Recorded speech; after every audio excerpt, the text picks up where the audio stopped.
I'm vengeance.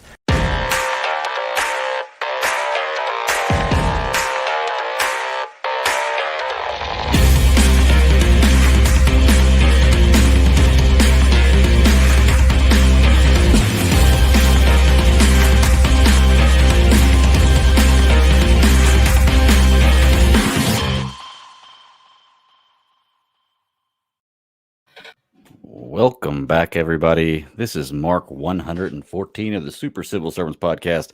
My name is Greg, the Bad Daddy 52, and folks, Disney Plus finally released this long-awaited movie we've been wanting to watch and cover, and we're going to talk about it this week. Jungle Cruise is finally on Disney Plus. I'm excited. The Rock. Yes, so here we go. I haven't got a chance to watch Jungle Cruise yet, so but it might get in the books. My kids want to watch it. We'll see. But we do have some fun stuff to talk about this evening. It's going to be a good time. We got a room filled with heroes once again tonight. The regulars with us, my co-host Sarah. How are you doing? Dude, I'm over people tonight. I can tell by the look on your face. Trying to go out to dinner with my family, and it's like, oh my gosh, what was I thinking? We had fun though. Everything was good, but still, I was just like, seriously? But otherwise, everyth's good. Looking forward to talking to you fellas. So, yay. We got a lot of good stuff to talk about tonight, too. Fun stuff. Ross is with us, one of my other co-hosts. How you doing, buddy? I'm reeling from a week. we started here, we got all the way down here, and I'm hoping that this little deal brings us back up a little bit. Doesn't it seem like every week kind of gets that way? Like this is like the high point of my week. Like every week, I'm just like, okay, once I get here, then I can just be done with it. So I felt like 6 days had passed yesterday. Just yesterday. Yeah. Just in one day. Yeah. That was my Monday. I've definitely had a lot of those. Nathan's in the chat room saying, what's up, fellas? JD54 from the C3 Panthers podcast is on. What's going on? And speaking of the C3 Panthers podcast, we got a special guest with us tonight. He's been on the show before, and we love him and love having him back. My homeboy, Cody, from the C3 Panthers podcast. We're talking about some stuff he wants to talk about. What's up, buddy? Greg, I'm pumped to be here, man. I literally just got off the Friday free-for-all. I finished it and jumped straight on with you guys. I'm pumped, man. It's very an honored occasion when I get to come and talk about some really cool stories on the Super Civil Service podcast. And look, we already have a bunch of Panther faithful in the chat room, man. Yeah, Kevin Washington, Justin, my man Panther Pickle, Kenneth. Shout out to you all. I'm happy to be here together. Yeah. Happy to be here with you. I appreciate it, man. It's good to have you. Well, you know what, man? I didn't know with doing the free-for-all how long it was going to be before you got on, so I was planning on backloading the main stuff you wanted to talk about. But since you're here with us right now, as soon as we started, let's get into some stuff that you want to talk about, because that's the stuff that I've got. Man. You know, take it from the top. Cody, you're the guest, man. I know the two big things you want to talk about was Shang Chi and Arcane. Which one do you want to start with, man? Well, man, I mean, if I had to pick, I'm picking Arcane. Okay. Just because, dude, it gave me, like, I felt like a kid again watching this show, man. If you haven't checked out League of Legends Arcane on Netflix, it's a must watch, man. It is one of the best animated shows I've ever seen in my life. Everything from the animation style to the character development to the music of the show, to how they set up the world, like the amount of world building that they're able to do in a 60-minute show is absolutely incredible, man. And I don't know how many of you are familiar with the game, the video game League of Legends that people play. It's not really like a story video game. So it doesn't have a bunch of cutscenes that you're going to use to interact with players and stuff like that. They do some really nice cinematics, but if you really want to learn about the story, you kind of have to dive into the lore, kind of read some of the character bios to really get a feel for what's going on. And I'm here to tell you that if you know nothing about the lore of League of Legends, you don't have to, man. You can jump right into it. It gives you characters that are digestible, they're relatable, and it's just an incredible show, man. I'm so fascinated with the difference between Piltover and Zaun, and how they really kind of contrasted the two and the people that live in both of those places and how they view the world. I just felt like it's an incredible show, and yeah, that's why I wanted to come on and talk to you all about it tonight. Oh, I appreciate it, man. You know, what's funny about Arcane actually is you were the one who kind of introduced me to that. You told me that I needed to check it out before. I think it was before it even dropped, but you told me you'd seen the preview for it and you check it out and it looked awesome. Yeah, I agree with you. I was trying to describe it to a friend today, and I told him as far as the animation goes, it's like Clone Wars style animation, but on crack. You know, like some of it looks so real and so great, and you know they give you a lot of side boob, which is great because who doesn't love side boob? You know, Right? Like, I mean, you know, Yeah. right. Everybody does, right? So, Sarah but loves side boob. I mean, come on. Sometimes I just stand sideways so you can get a glimpse. right.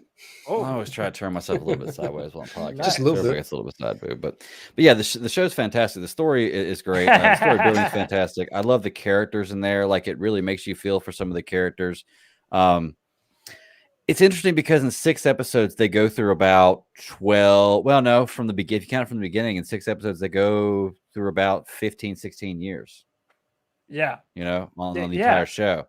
And, you know, and they jump in big spurts, but the show, like I said, for me, I got through all 6 episodes. I watched the first 4 and I wanted to binge the whole thing all the way through, but it was like 1:30 in the morning and I had to get up and go to work. And I was like, oh, I'll wait and watch these tomorrow. So I ended up watching the other 2 and yeah, really, really enjoyed it. Ross, what'd you think, man? I know you actually watched it before I did. What'd you think? Yeah, I watched it as soon as it came out. Nope, like maybe the day after it came out. I think we had something else to do. I did the first 3 episodes. We went right through them, and I remember texting you because you were talking about trying to watch it, and I'm like, if you're going to take a break, I'm pretty sure they're going to do a time break between 3 and 4 because I mean, Yeah. the writing was on the wall with everything that they've done. Cody hit it on the head. The world building that they've done. I know very minimal about League of Legends, but I know enough to I guess familiarize myself like with just not people, not backgrounds, not anything else. The story, like what the main idea of the whole thing is. When this show came out, I mean, the first thing that hit me, because you know I'm a music person, was the music, the art. Yes. All of the flashing styles, you know, the way that they do the steampunk graffiti, I mean, all of that's in there. When they combine that with the artistic style of the animation, like I was like, kick ass, I'm in. I could do this whole entire thing for however long you want to keep going.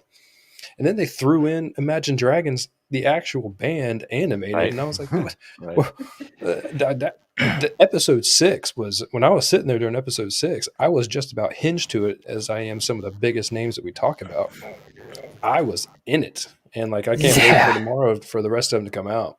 So, Dude, I'm so happy that I'm not alone and that people actually love this as much as I do. And there's something I want to recommend everyone do, no matter how many times you've seen it.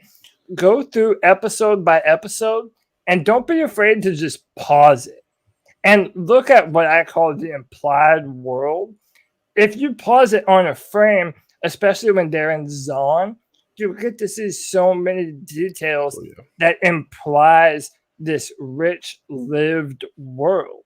You know, so there was a bunch of tragedies that happened in Zon, a lot of chemical spills, a lot of really bad things. And if you notice that there are parts in Zon that they've built their own greenhouse because there isn't a lot of fresh air down there in Zon. That's also why the police officers, they wear those masks because they're not used to the smell down there. And it's all those little details that you might otherwise miss that you go, oh, okay, wow. It's like they're really showing you something with just a little bit. And yeah, it's been absolutely incredible. The characters in the show, it doesn't take you long to fall in love with them. It really doesn't. To put the whole story together, yeah. I mean, with the kids, the orphans, and was his name Vander was the father? Yeah, Vander. The father figure. That whole entire storyline that they put together is, I mean, you don't have to know anything. You can roll right into it. I mean, the science is off the wall crazy, but Mhm. it's completely believable because of the way they tell the story. Right. And it's their universe. They can make whatever kind of science they want to, Darn So, right. I mean, and you can't really argue with it. Sarah, did we get your kind of just overall thoughts? How much did you get all of Arcane watched? I've got to like halfway through the 5th episode. Okay. So, you're pretty much there. so a lot of Okay. stuff you guys are talking about, yeah. The thing that really gets me, because I asked Brian about that, if he knew about the League of Legends and that, and he's like, yeah, kind of a little bit, because I don't game, he does. So, I was asking him about it, and he was like, yeah, I know a little bit about it, but the animation on this, to me, it feels like you've taken all the cutscenes of a video game and put them together. Yeah. And I love that animation. I absolutely love it. And I think that really drew me in first, because I'm not a real huge fan of animated things, but I'm getting there. But yeah, I really do. I mean, I love the characters. I love the story. I mean, you don't have to know anything about the video game, because like I said, the way they're pulling everything together, every character I don't feel like there's a filler character, one that you're just kind of throwing in there just for just the story. Everybody it has a great story. Now, the one little thing about Powder or / Jinx, the thing that kills me, I'm like, is this like a little Harley Quinn running around? Because that's the kind of vibes I got off of her. That's the exact vibe. Definitely Harley Quinn vibes. Yeah, absolutely. But Vi, I mean, I'm loving her. Especially now. It kind of confused me a little bit with where from one episode and then the time where you kind of jumped forward. Yeah. Because 9 times out of 10, I watch this at night after put the kids to bed. And I think that was one where I had like kind of fallen, like dozed off. And then I wake up and I'm like, hold on a second, what just happened here? Yeah. I'm like, she had like this one little braid. Now she has like these long, like, braids. I was like, good. oh my God. They are acts, and like exactly how they call it. I mean, these are acts to a much bigger story, and it works out fantastic. And Ross, I don't know what your opinion on this, but to me, it never felt forced. Like it never felt like, oh, now they hit the fast forward button and now they're just rushing through it just to kind of age them up. Like everything was timed so perfectly. Mm-hmm. And they really, in a very short amount of episodes, you're able to see the connection between Vi and Powder, and even their young kind of group of kids that they go around and hang out with. They're getting into troubles and getting into things. And then I love how it kind of slowly introduces you to the overall theme of the story. And that's this world dealing with what's called hex tech and using magic as a means of enhancing people's lives and bettering or emboldening the lives of average everyday people, like people that you would see in Zon, that have been traditionally very downtrodden without a lot of, means to bring themselves up in life. But they paint it really well through the eyes of Heimendinger, the little fluffy guy that's real short. Because I'm glad you can pronounce that name, because I couldn't, even though I saw it. Because it's really cool, because Heimendinger is so much older than everyone. Mm-hmm. He remembers a time when the results of magic were terrible. Well, he was like the founder of the city too, so he's like, seen everywhere everybody hasn't, like humans. So it's like there's this young push from the younger people in the world that want to see magic, revolutionize the lives of people. But then you also have this elder who's like, well, look, it could also be used for terrible meaning. And by the way, you even kind of see that in the story with all of the accidents that happen with, not to spoil stuff, but when they steal some of the crystals and it ends up blowing up, like it's very powerful stuff that they're talking about. We're going full spoilers right here, just so you know. Anybody hasn't seen and that's another thing I like about this story too, because Right, it's realistic, because it doesn't gloss over. I mean, you have the highs, the lows, you have the wins, you have the losses.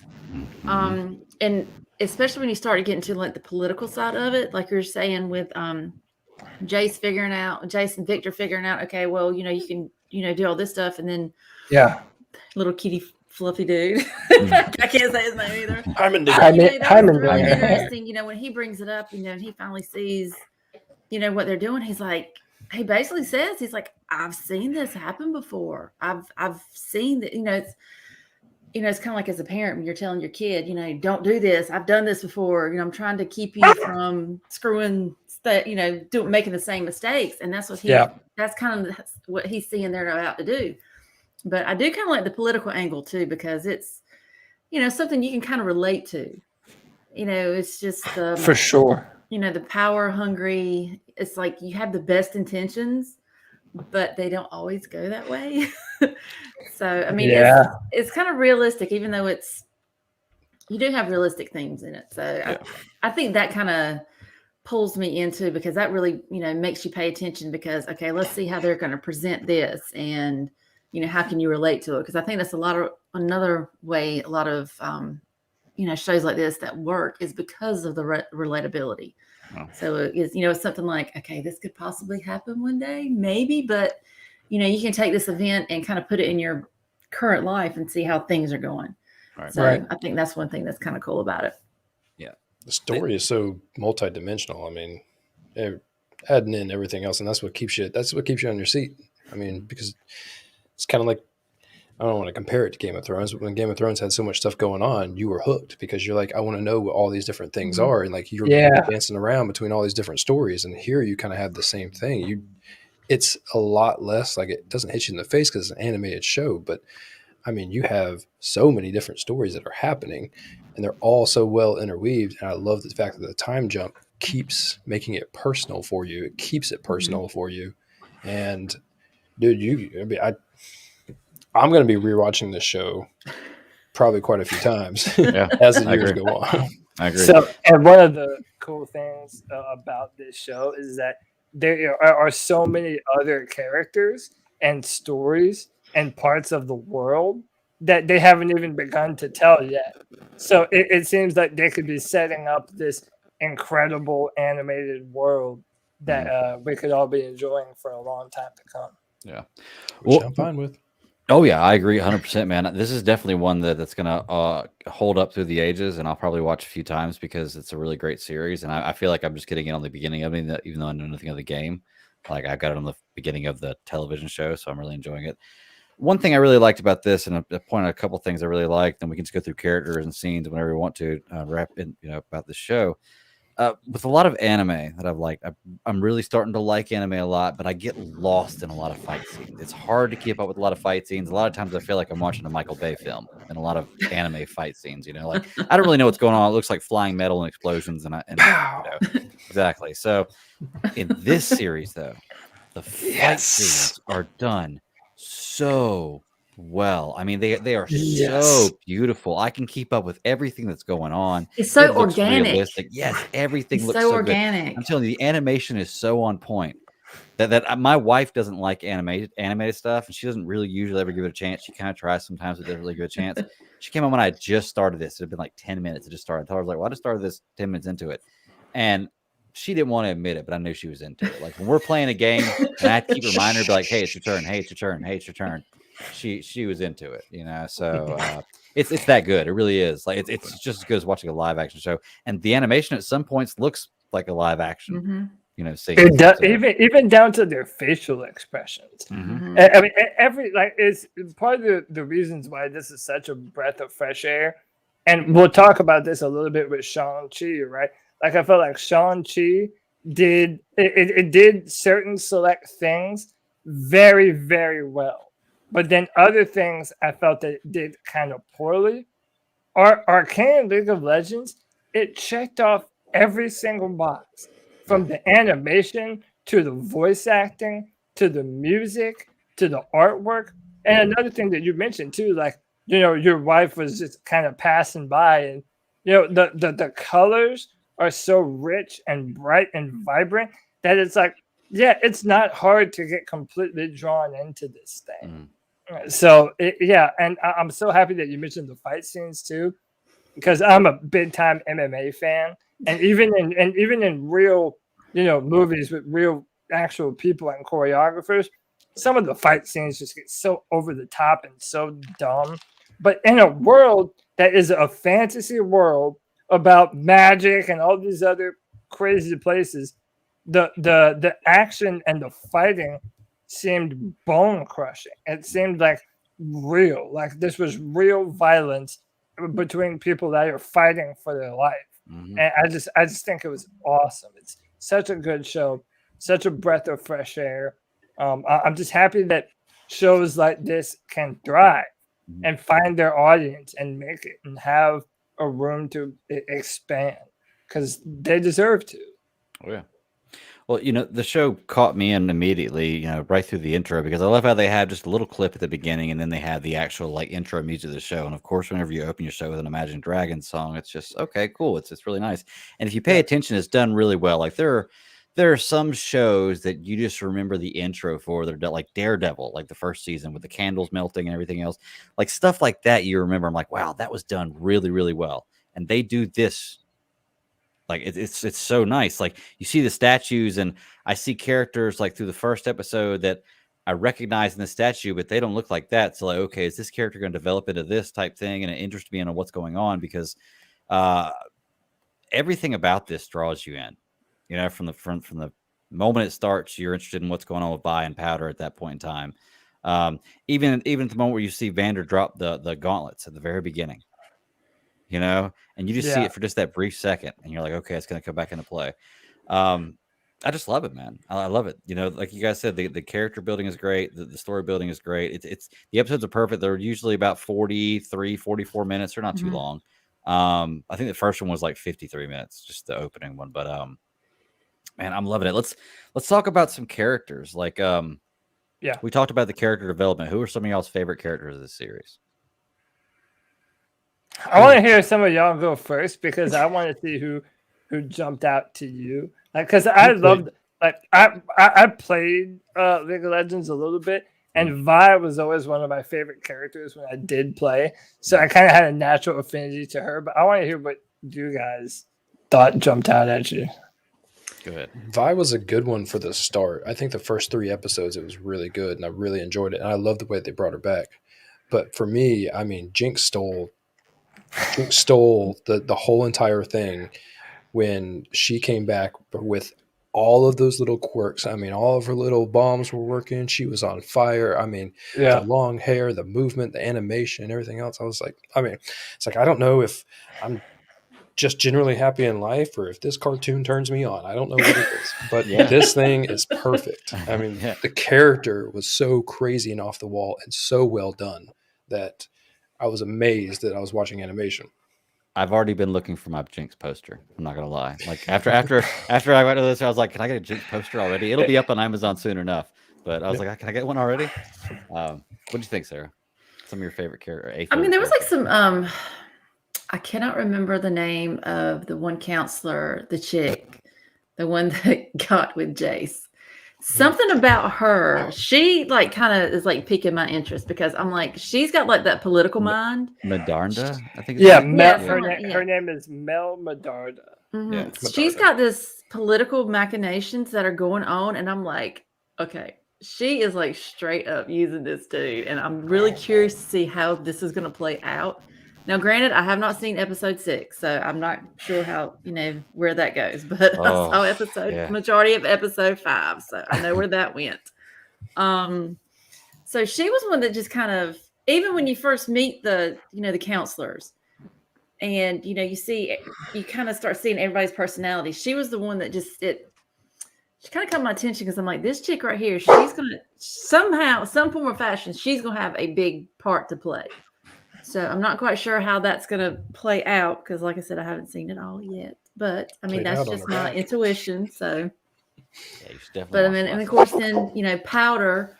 When I first saw her as a little girl, this is going to sound weird, but she reminded me of my daughter because my daughter is just so weird like that too. I'm like, I can see her, and she was so innocent, and she was just so. I don't know, she wanted to help, she meant well. And, there was just like this, like I said, this level of innocence that they were trying to protect her from. And so when then you jump forward and then you see how she turns into, like I said, her little Harley Quinn quirks. And I'm just like, wow, that is like really a straight up 180 because she's still, it's almost like she still wants to keep that level of innocence. But it's like, okay, I've figured this out real quick. but it's just, it seems like there's still something kind of missing in her development. But, and then of course, Vander was another one too, because, even with him being the father figure and, that kind of thing, I'm like, this dude had so much on his shoulders. It's like, you could just feel the weight of it. He's just like, I'm trying to keep everything together. And then when he leaves, when he's pulled out of it, and the sacrifice that he makes and everything. And it's just, that was super powerful. That was just super powerful. So, is he coming back?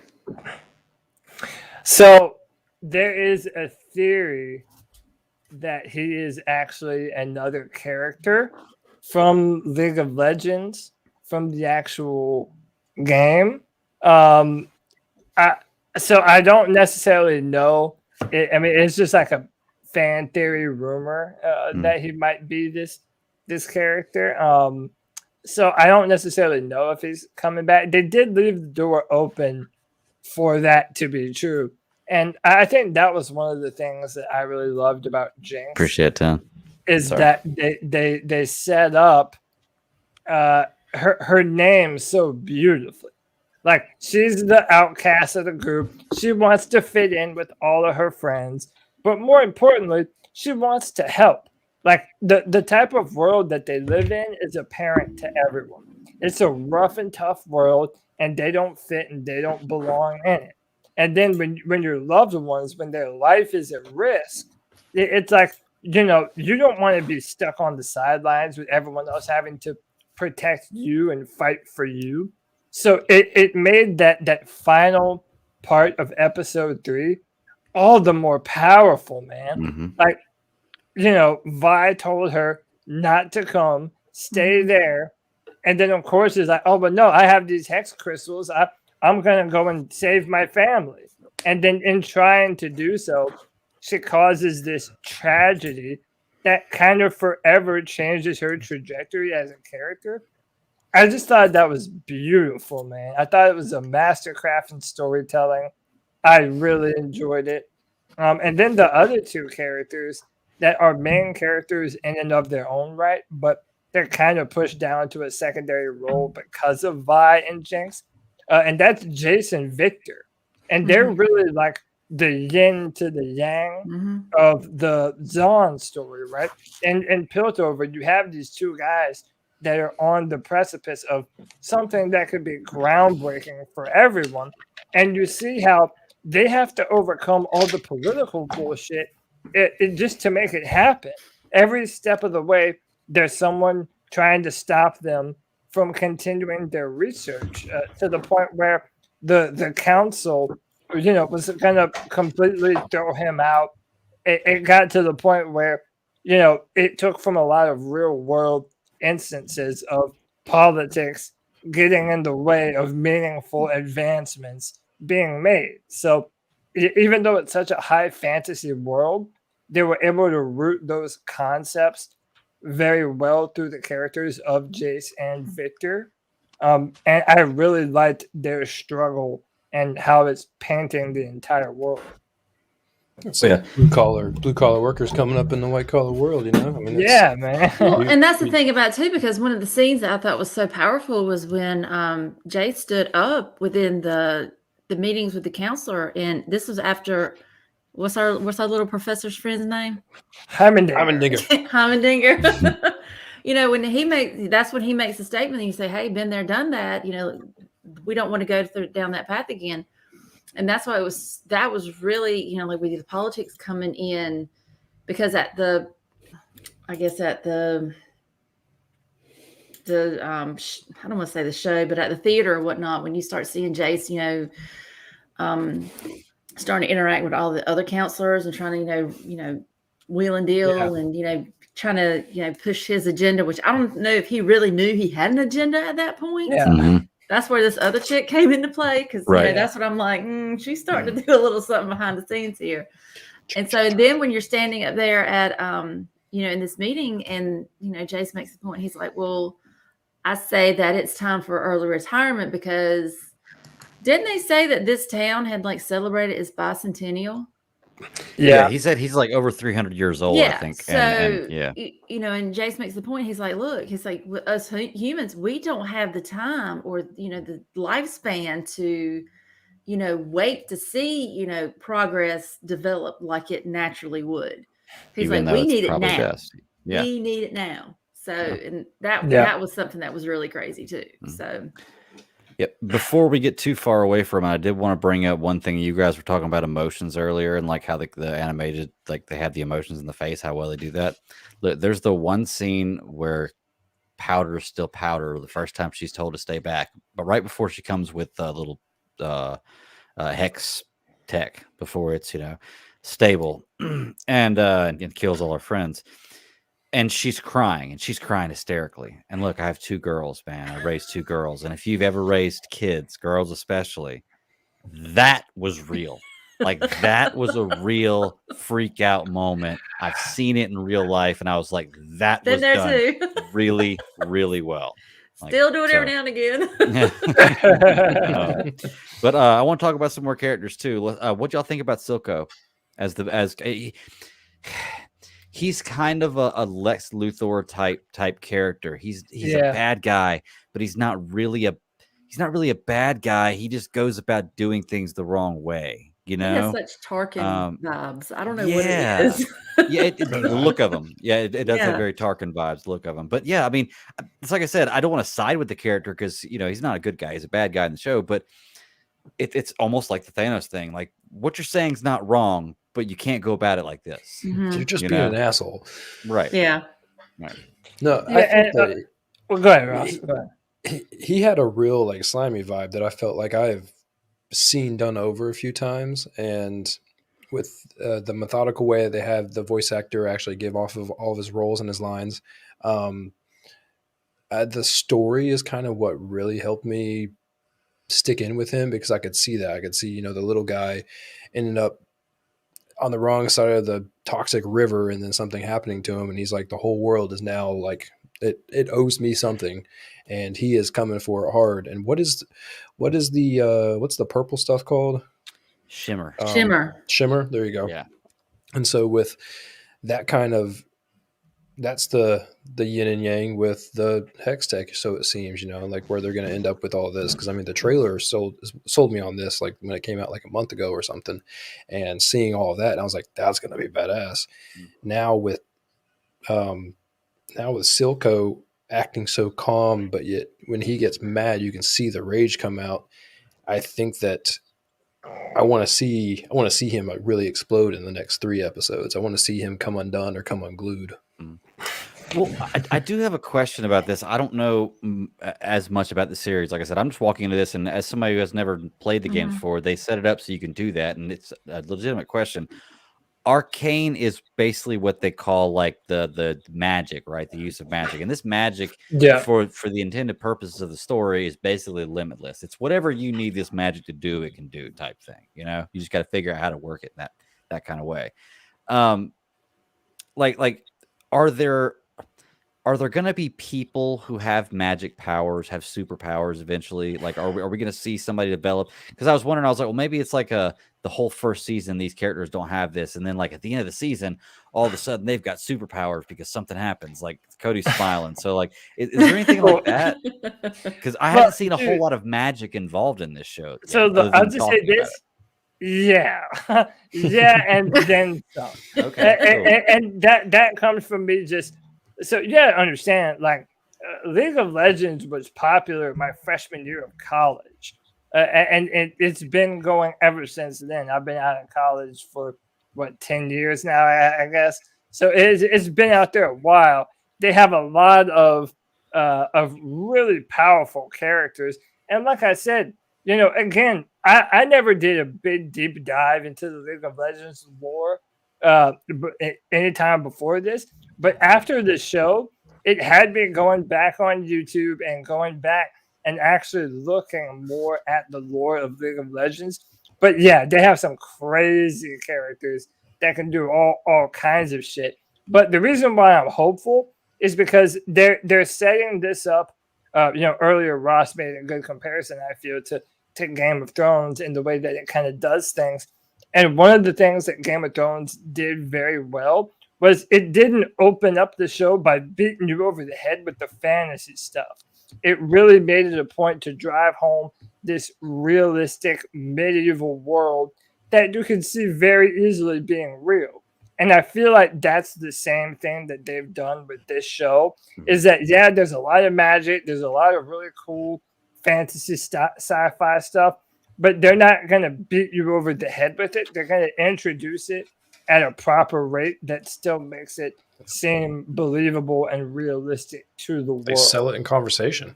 Yeah, they make you feel like it's there because they talk about it so much before. Like they're like, we don't have to show it to you because we've literally been talking about it this whole entire time. Right. Last character I wanted to mention, then we can talk about anything else in the show you want to. Talk to me about Caitlyn, because like it's a character that you get a little bit of, and then you get a little bit more of, and then you just kind of get nothing of after that. And I'm wondering, like, how big is her role in this whole storyline? Is she a bigger character? Cody, you know more about it. Is she a bigger character? Or is she going to be one of these? Yeah, she's a characters. So she's a main character. She's a playable character in the video game. Okay. And she is a badass sharpshooter, super annoying to play against when you actually do play that game. But yeah, so. Again, one of the things, and this is even kind of going back to Silco, you really get the feel that there's a lot of unsaid stuff that happened between Piltover and Zahn. And you have to realize, like, I know you haven't seen episode 6, so I'm sorry, Sarah. But at the end of that, when Powder first sees Caitlyn and like freaks out about it. And because they see them as like murderers, like they're not, Nazis or something, people that have kind of destroyed their way of life and forced them into this way of living that they didn't choose. So I like what the show is doing, how they're trying to then show you the other side of that as well. And like, no, they're not all tyrants and evil people trying to kill all the downtrodden or whatever. She is a realized character, and I think they're going to use Caitlyn to kind of build that gap between someone like Vi, who does come from the streets of Zahn and is very tough, and then you have Caitlyn, who's going to be the complement to her character. And I also think there's like some lesbian love energy. I was just about to ask about that. Did you sense some romantic? Like there was almost like a kiss moment. Sure. I was like, wait a second, where are they going with this? Which is fine, I don't care. But I was like, yeah, I didn't see. Well, they're not afraid to go there. So I mean, no. Yeah, no, and that was a surprise to me too. Like when they showed the sex scene between Mel and Jay, and it wasn't explicit. It didn't like. It's not something like, I'd want my 11-year-old watching though. Like, yeah, maybe my 15-year-old, maybe like that's okay because it did kind of implied, but it's not graphic, right? Yeah, it was missing the onomatopoeia. I mean, you just need the voice bubbles to come up. Yeah. Pat. Yeah. So. There was a lot of the last thing I really say that was kind of surprising about the show was there were a lot of characters at the beginning that got killed off that I just really surprised me. Like the moment that Vander is dead, which makes me wonder if he's coming back because he was just such a huge character to kill off. And it would be so epic for him to come back because I like the character. And even what were the other characters' name? Like Milo and Flogger or something like that. Mm-hmm. Flagger. Yeah, there's a Clagger. Yeah, it was. Milo and Clagger. Didn't see them. Sorry, spoilers. Like I said, we're not gonna spoil too much because the last 3 episodes come out next week, and we'll break down super spoilers next week. We're just kind of talking about what we love right now and big points. But their deaths at the very beginning really killed or like caught me, threw me for a loop. I was like, well, but this show has what's the word I'm looking for? Realism, but stakes. Yes, the show has stakes. Yeah. And again, that's why I like the Game of Thrones comparison that Ross made too. It's like shit can happen. They're trying to imply a very real world. And going back to what I said with Jinx, the fact that her Jinx, her mess up ended up causing the deaths of her adopted father and her best friends and almost her sister. It's a tragic kind of thing. Mm-hmm. And yeah, it does make the stakes even higher, knowing that they'll let you fall in love with the character and then just rip them away. Yep. They kill it. I don't know. Good.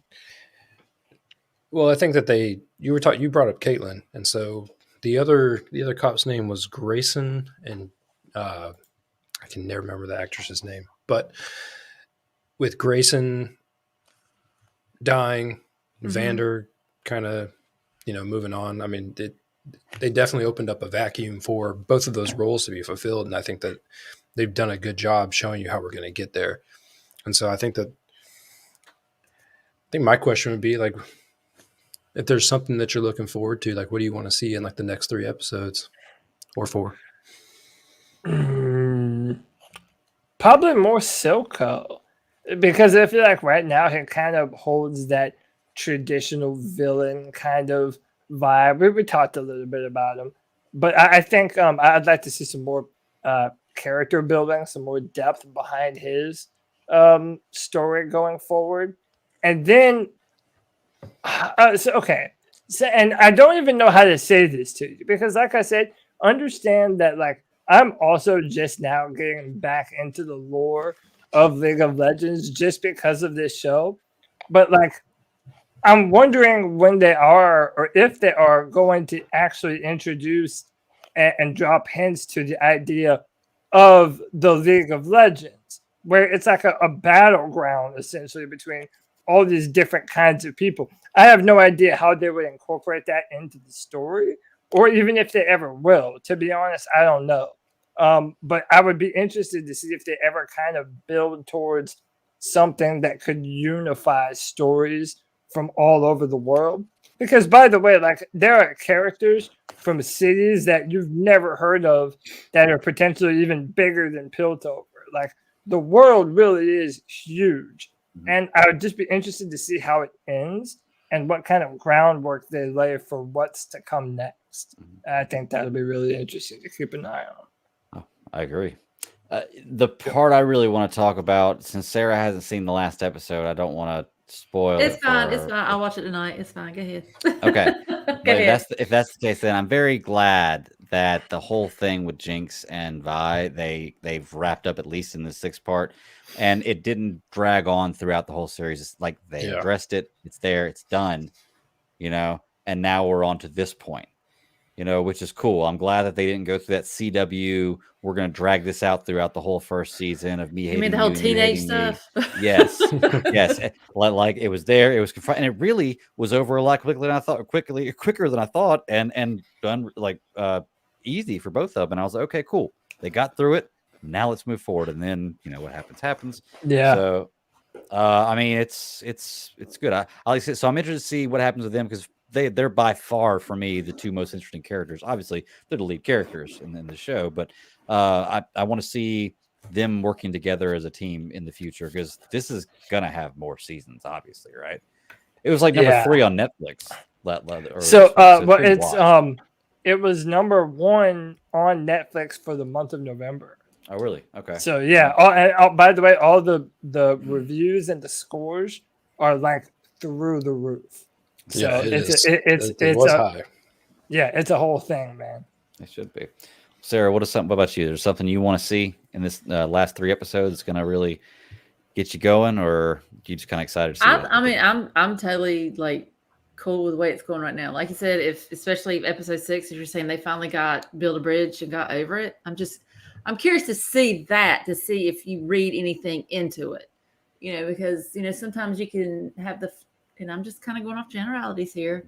Sometimes you can have the facade of everything's cool, but then you might have that underlying issue or an underlying resentment. So I don't know. I mean, I'm going to kind of save my judgment until let me watch that, and then we can watch the rest of it, and we can come back, because right now.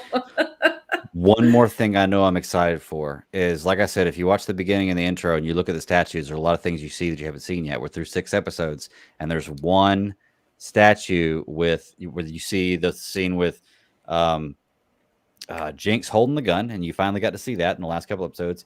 And then you also see Vi with the gauntlets on, but they're not the iron gauntlets like Vander had. They're gauntlets Some like new ones? gloves, and we haven't seen that yet. We did see It's it all on in the that trailer. one character that had like the jacked up arm. That was like a gauntlet just like that. And I was like, okay, maybe that's where she gets the idea That from. was cool. But we That haven't was cool. seen that yet. And I'm interested to see her with these gauntlets on because she's already a badass. Like she is a badass, you know? Yeah. So I want to see her with these gauntlets. It's going to be pretty fun. I'll say, I'll only say this. I would expect Jace's level of badassery to continue to climb as well. Ah. Okay. I'll leave it at this.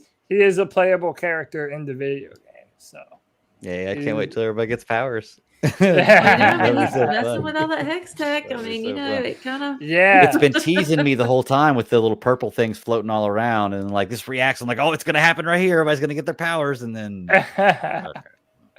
Yeah. All right. Well, is there anything else you want to say about that? It's a great show. Like I said, we didn't go into too many super spoilers this week. Episodes 7, 8, and 9 come out tomorrow. We're gonna watch that, and then we'll really dive into some super spoilers next week with it, I'm sure. But are y'all good with Arcane? Yeah, as Yeah. far as Arcane, Watch if you haven't watched it, please do. It's a breath of fresh air. Everything about it is so good, from the art style to the animation, the voice acting, the music. That they checked off a ton of boxes. We're all excited to see what they do next. And they have a lot of potential to do a lot of really cool things with this show going forward. So yeah, definitely check out Arcane. Yeah, it's an easy binge. It really is. It'll be 9 45-minute episodes. You know, you can binge that in a day easy. So, all right, cool. Well, let's move on then. Let's go ahead to what Disney really did drop on Disney Plus last week that I finally got to watch, and we got to check out Shang Chi. I think we've all got to see it. Cody, I know I mentioned it to you, and you said you definitely want to talk about it. Look, man, it's gonna be fun type of Marvel movie. I don't want to spoil all my stuff right away, but Ross, you asked me to describe it the other day after I'd seen it in one word. And I wasn't it. Was that or Arcane? Arcane, I think. It was Arcane. Okay. Well, either way, I'm going to describe this in one word. I'm going to use the same thing as wow. I can say before. I'm not going to go into too much detail because I want to get y'all's opinions. But I'll say beforehand, visually and fighting like the choreography, the best Marvel movie to date. Like as far as just they did. I didn't see anything visually as far as special effects or choreography that I was like, that doesn't look good. That's gross, or that's bad. I've seen a little bit of something. Not all Marvel movies. There's been some. I think Black Panther actually did a really good job with it too. But for me, visually and especially the fight scenes in this movie, the best Marvel has done so far. So let me get y'all's thoughts, Sarah. You made a sound. I don't know if it was a grimace when I said that, but No, it was. I was pleasantly surprised because, like I said, Brian and Gage went and saw it in the theater. They came back. They were like, "Whoa, this is awesome!" And I'm like, "Okay, whatever. I'll just wait," because it didn't really have watching the trailers and that kind of thing. I mean, it didn't really pull me in, but I've been pulled in before on stuff where trailers were kind of what if. I just really enjoy it. I mean, it's the characters, the way they interacted. It was visually. I mean, it was one. I did never feel at some point like, okay, can we get the story moving? I mean, can we get this rolling? I mean, it was just a fun film to watch. It really was. It didn't feel like a typical like Marvel movie. It was. It was something other than, and plus, I mean, I guess it's just the fact you didn't have like the typical MCU that we were so used to. Because I have said before, even though I love, the last 10, 11 years, it's just kind of like, okay, enough's enough. Give me a break. But I think visually is what's really pulled me. And plus, as far as Shang-Chi himself, the character, he didn't seem he was just like so chill. I don't know. It's kind of weird because it was like such a foil between like, a Tony Stark or, Steve Rogers or that. He was just kind of like, all right, here's my backstory. Hey man, it is what it is. It's, It was crazy. I mean, it was just so much more fun to watch. And it was something, I felt like it was something different. And like you said, the choreography was like, you're just, whoa. It was very fluid, super fluid. I think that's one thing I would just describe it. That whole film is just fluid. Flows very, very well. Yeah. Can I say honestly, like, I talk about how there are the stories, not the best story I've ever heard, but it's a great story. For me, it was, like I said, the special effects and the fighting that blew me away. But I had it right on the tip of my tongue and I forgot what I was going to say about this. Sarah, I hate when I do that. I have a point where I write things down whenever I'm walking. But dude, I feel like that happens to me all the time now. All the time, right? Because I have so many things going through my head, keeping up with the chat room. Also, yeah. I know what I was going to say. This felt like a Disney movie, not a Marvel movie. Dude, you literally stole my fucking take. This felt like a Disney movie, not a Marvel movie. Stole my take. Mm-hmm. This is the first MCU film where I felt like, am I watching a Disney Channel original movie right now? Because I kind of feel like I am. So one, let me issue an apology to Sarah, because I feel like every single time Sarah goes on Twitter and is like, oh, I really love this show or this movie, like mine is the first to comment, and I'm like, nah, it's not actually that good. Like I come up like such a dick. So one, but we don't argue. I mean, at least I listen. Yeah, but okay. So this is my critique of Shang Chi. So one, I agree with you. The action and the choreography is incredible. I could say it's the best choreography. I still think it's between that and the Winter Soldier. Yes, that would be the next one. For fantastic fight scene choreography. The action was fluid and fast paced, and yeah, you really got the idea that they grew up in an assassin cult, you know. And then, secondly, that Disney budget hits, man. Yeah, the graphics are incredible. And I love Chinese mythology anyway. So to see the Fu Dogs and the Leviathans and all the cool different creatures that they put, like, dude, it's just so cool to look at, man. It's an incredible visual experience. And especially if you saw it in theater, you're going to have an incredible experience, right? It's literally everything else that I had a problem with. Okay. And what I mean by that is, before you go into it, let's get Ross's overall thoughts. Yeah, and then go ahead. Dive into those. Yeah. I felt like I was waiting for this movie, but I wasn't really waiting for it. I didn't need it because, at the same time, we had the story, we had the Infinity Saga. Here we are. We're going to get new stuff. I'm like, okay, I'm cool. I'm on board. The shows have been a perfect tie over. This movie got bumped for COVID. Mm-hmm. The what's his name? Simu, or however you pronounce his name. Dude, the whole entire time he has had a face next to that Shang Chi name. I've been on board with him. He just makes it feel fun, and he feels completely energetic and enthusiastic about his happiness in that role. And that alone sold me on wanting to see this movie. I didn't know how all this stuff was going to work out with. Clearly, I thought their choreography was going to be great, and it was. I didn't know how crazy they were going to get. They got a little weird. The movie itself was so fun. His friend was just making up the comedic part. That was a lot of people either hate it or love it. And for me, I thought it was a perfect balance with him being the American side and his sister, or her being the American side, and his sister being the straight Chinese side.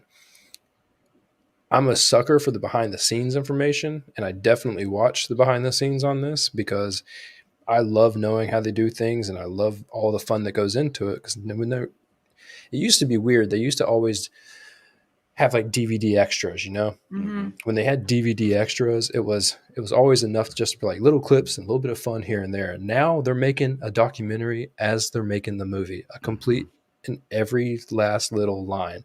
And the behind the scenes thing was interesting to watch. Watched part of it late last night and finished it early this morning, and it takes you right back to all the fun parts of the movie. And they everything they're talking about, I'm like, that's how I felt. That was me, 4 days ago when I watched it, and everything about it was really awesome. The bus scene was so weird, but when you go behind and watch how they actually make it, you're like, dude, awesome. Like, have fun with it. This movie felt fun from the beginning before I even saw it, and it felt fun watching it. So it was fun. Something about bus scenes, man, just always end up making them badass. Something cool about a bus, Speed, Matrix, Spider-Man, like 100%. just bus scenes, man. Yeah, Speed was an awesome movie. The first one, I'm not talking about the other ones. The first one was great.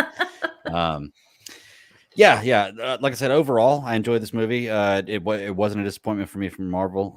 But of course, there are always things we want to point out that we didn't enjoy or that necessarily felt they could have done better. And Cody, it seems like you have a few of them loaded up in the barrel or in the chamber here. So let's I want to hear this. I want to hear this. Dude, I feel like you always grow to become the person that you grew up hating. I used to be the type of person, like, for movies like this, if you nitpicked too many of the details, I'm like, come on, dude, you're missing the point here. Like, calm down a little bit. But now I feel like I am that old asshole that just like now I'm feeling to this movie. Yeah, and it's like, okay, so where do I start? First, the main character to me had zero personality. Like, okay, you grew up as an assassin, but like, what's your edge though? Because he doesn't ever really come off as like a brooding character that's like depressed that he hasn't seen his sister in years, or that he had this even emotional trauma related to his mother's death. Like, he's just kind of, you see him in the world. He's, doing this funny stuff with the female lead. I know her name in real life is Aquafina. I don't remember what her name was in the Katie, right. So and then on top of that too, I also felt like the movie kept on trying to force this like romantic connection between the two, and the two main characters have the chemistry of a cat and a dog. Like, they do not fit together, man. And they fit together great as good friends. That's what they're really supposed to be. I mean, they're supposed to give you that feeling like they're trying to have the relationship, or like you want them to have a relationship, but they're trying to show that, you can be absolutely 100% best friends with the opposite sex is what they were going for. Because that was mentioned like way early on before the movie actually ever put any footage out. Yeah, and like, I know there was that scene where her mom was like, hey, when are you two gonna get married? And he's like, oh, mom, come on, we're just friends. And it's like, I get that. And then also, again, if we're going full spoilers here, like, the fact that her arrow was the one to hit at the very fucking end. And I can agree with you on that. Yeah, it's like there's a lot of camp to this movie that you kind of just have to be okay with. And you have to kind of take with a grain of salt, I think. Even when it comes to his dad, like, at the end, it all kind of seemed very formulaic and how they went about things. And I also feel like even the weapons, and maybe that was the point of the Eternals, to kind of describe some of the weapons and the powers behind it. But I even feel like none of that was very clearly defined. Like, why did the 10 rings, and maybe I missed it, maybe you guys can explain to me, but like, why did the 10 rings all of a sudden decide to choose him over the father? Because it wasn't very clear to me why that happened at the end. I agree with you. Yeah. So didn't really defeat him. The struggle that he was having with, or the father and the son were having their battle, and the father's using them for the whole like evil reason. And as much as he's able to kind of Shang-Chi's able to start kind of like pulling them into him, at the point that he actually gets them, his father practically releases them, because you see him basically realize that, you know what, almost kind of like a reckoning, like I'm wrong moment, when his soul or whatever exits his head. He knows he's about to die. Yeah. And then he just basically shoots and like releases, because you see his hands go from like fist to like open so that he can slide them off. And it's almost like that's his relinquishing moment. Like, here, now they're your problem, like, do better than I did. Now I get that, but I think what Cody's more talking about, what I have a question about, is not necessarily that moment, because I agree with you. I think at that moment he relinquishes the power. Like he realizes he's about to die. during the You fight. carry this on, you take it on. I mean, like when the 5 at first, when like he shot him at him and he all of a sudden can start controlling these 5. Like it never Yeah. explains anything about that. It just kind of happens. And I guess think in your it's own just- mind, you can kind of look at it as the torch being passed on. But why? Like it doesn't explain any of that. And I'll agree with you there, Cody.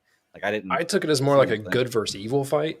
Like they were Okay. like you're reaching a point to where, yeah, there's no practicality behind.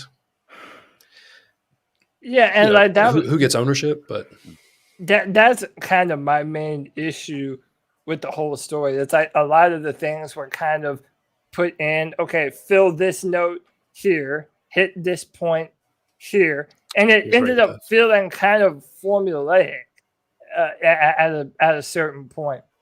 Even also like when they first go to the city where they do the underground like fight club thing, and that's when you see the guy, I forget his name, the guy from Doctor Strange. The Wong. Wow. Wong. You see Wong there for the first time. Like, Katie is like betting money against him. Like, Yeah. it's like there's so many things that I think were kind of needlessly campy. But that's where it goes back to what you said, Greg. Like, this was the first time in the MCU out of all the big time productions that they've put on. This is the first time that I've been like, oh yeah, this is a Disney movie. Yeah. Like, and I grew up on Disney movies. I love that, man. But like the Marvel that I grew up with, it is just more. It wasn't afraid to take on adult themes and topics. And to be fair to Disney, I think that they've done a good job in doing that in their recent slate of MCU shows and films. Like they've gone deep and dark on a lot of different things. But this one, it felt like a Disney Channel original movie. Like something that I would watch on the Disney Channel as a kid, outside of the crazy graphics and the martial arts and stuff like that. Which I said, was fine. I thought that was cool, but a lot of ham-fisted stuff that just kind of turned me off from it. Before we move away from it, Tin Tizzy brought up something in the chat room, and he's absolutely right, and I have an explanation for it, and it totally solves this problem for me, okay? Whenever he first met their mother, she was able to control the rings. She was part of the what was it? La Chow? I can't remember. Tao Lo. Yeah, Chow Lo, yeah. She was part of that. They have God Kung Fu. Remember? That was what he wanted to go there and learn. While Shang-Chi was there, he taught or he learned from, because remember, they were there for a while. Their dad had to wait until it was that perfect day on that time of the year to get there. They took the secret path to get there. So they could have been there for a while. He was training with her to learn God Kung Fu, and that's what he used to control the 5 rings. Tin Tizzy, that's a great point, man. Thanks for bringing that up. Does that sound plausible? Because that's in my mind that kind of solves it. Yeah, because on the behind the scenes part explain that.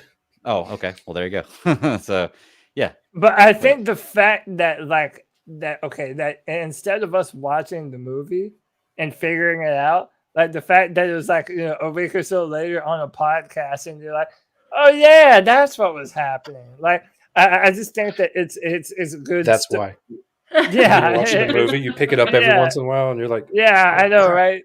It's like you shouldn't have to do that. And again, that's why Arcane, I liked it so much, is because all of the things felt real and it gave you information at the right points in time. Mm-hmm. Where this just felt like, okay, let's hit formulaic story note 1, then 2, then 3.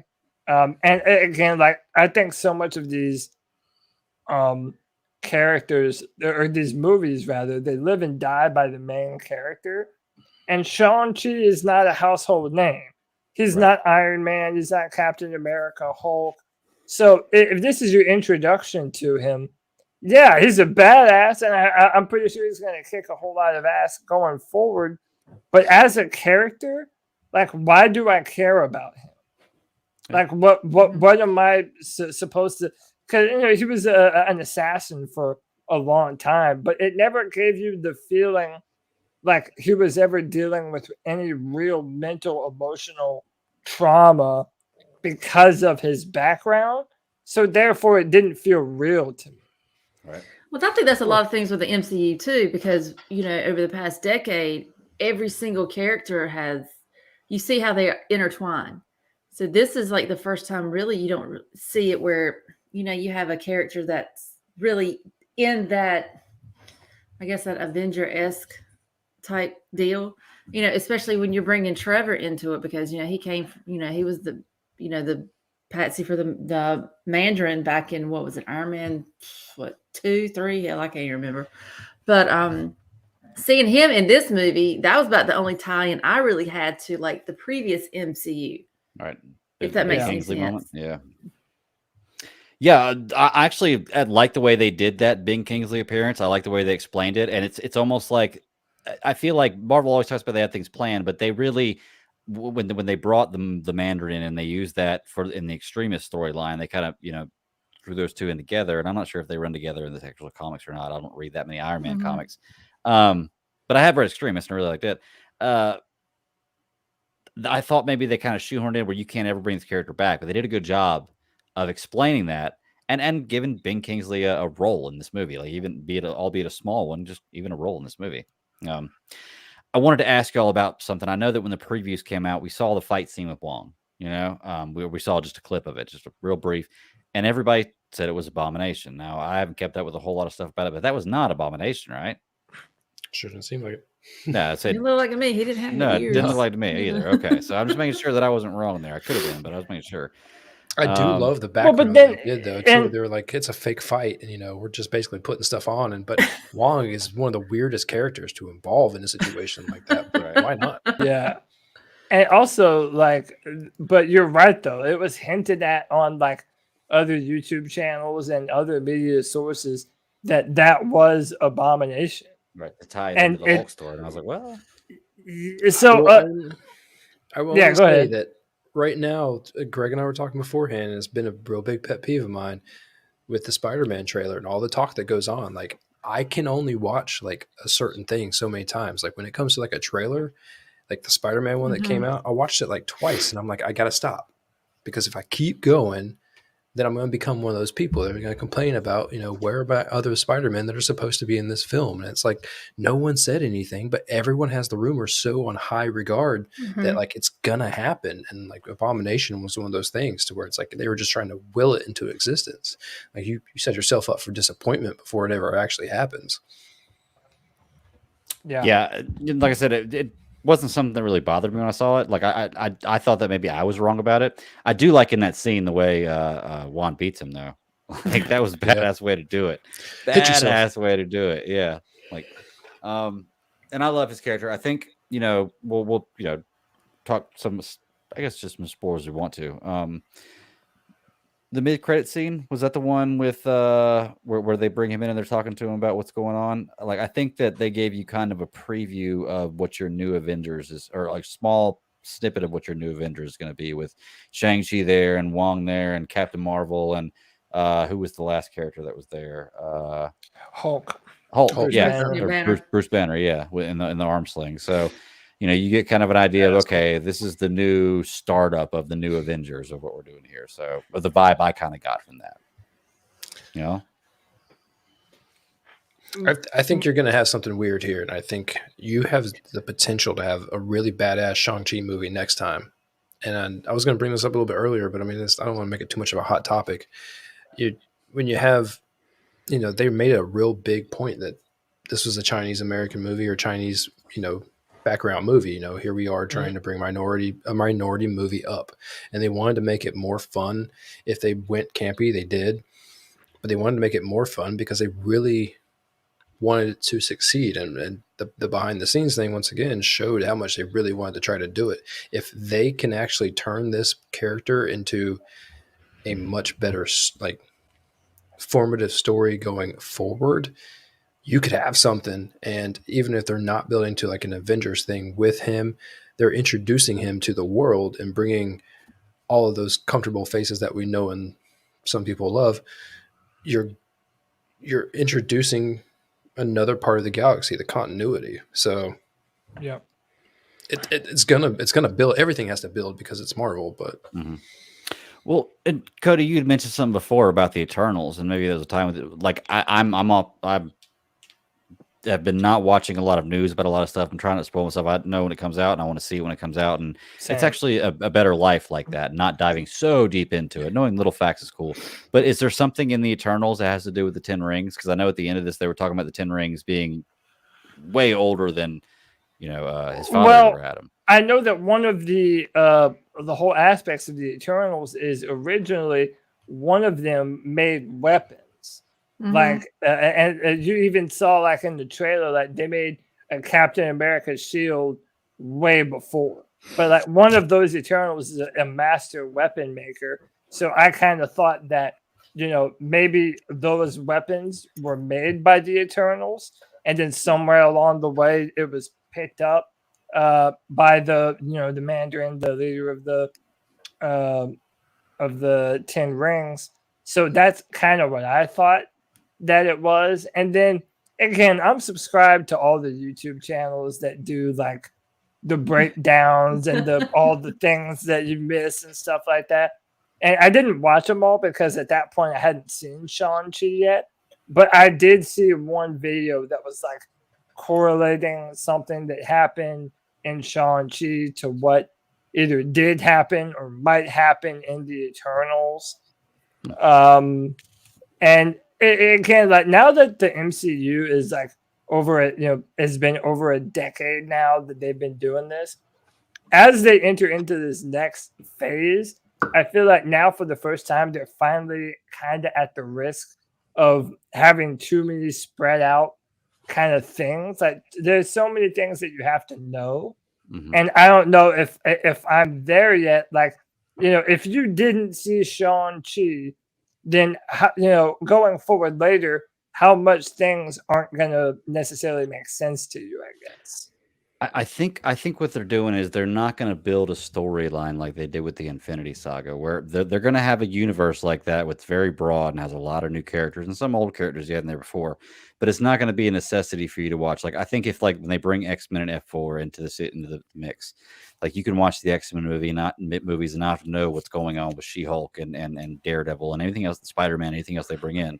Now they may in the future include one of those characters in with an X-Men movie, and that'll make a person who's watching this say, hey, maybe I want to go check these movies out. But I don't think it's going to be a necessity that you have to watch all these movies. I don't think they're going to build up to a huge universe team up, I guess in DC, what you call a crisis event. Again, they may have big team ups and big stories, but I don't think you're going to have a huge universe changing storyline like you did with at least team up. You might have universe changing storylines, but not team up like you did with I don't think you're going to get the same caliber story as you did with Infinity Saga, but I do think that they are just planting seeds right now and seeing what they can do. I mean, I know that they come out with so much stuff. I mean,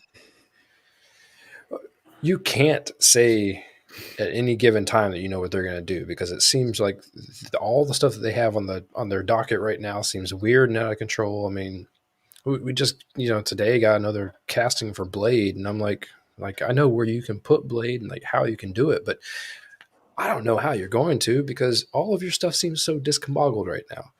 Yeah. But at the same time, I'm like, I've given them my money and I've been happy with the product, so I don't know what to say right now.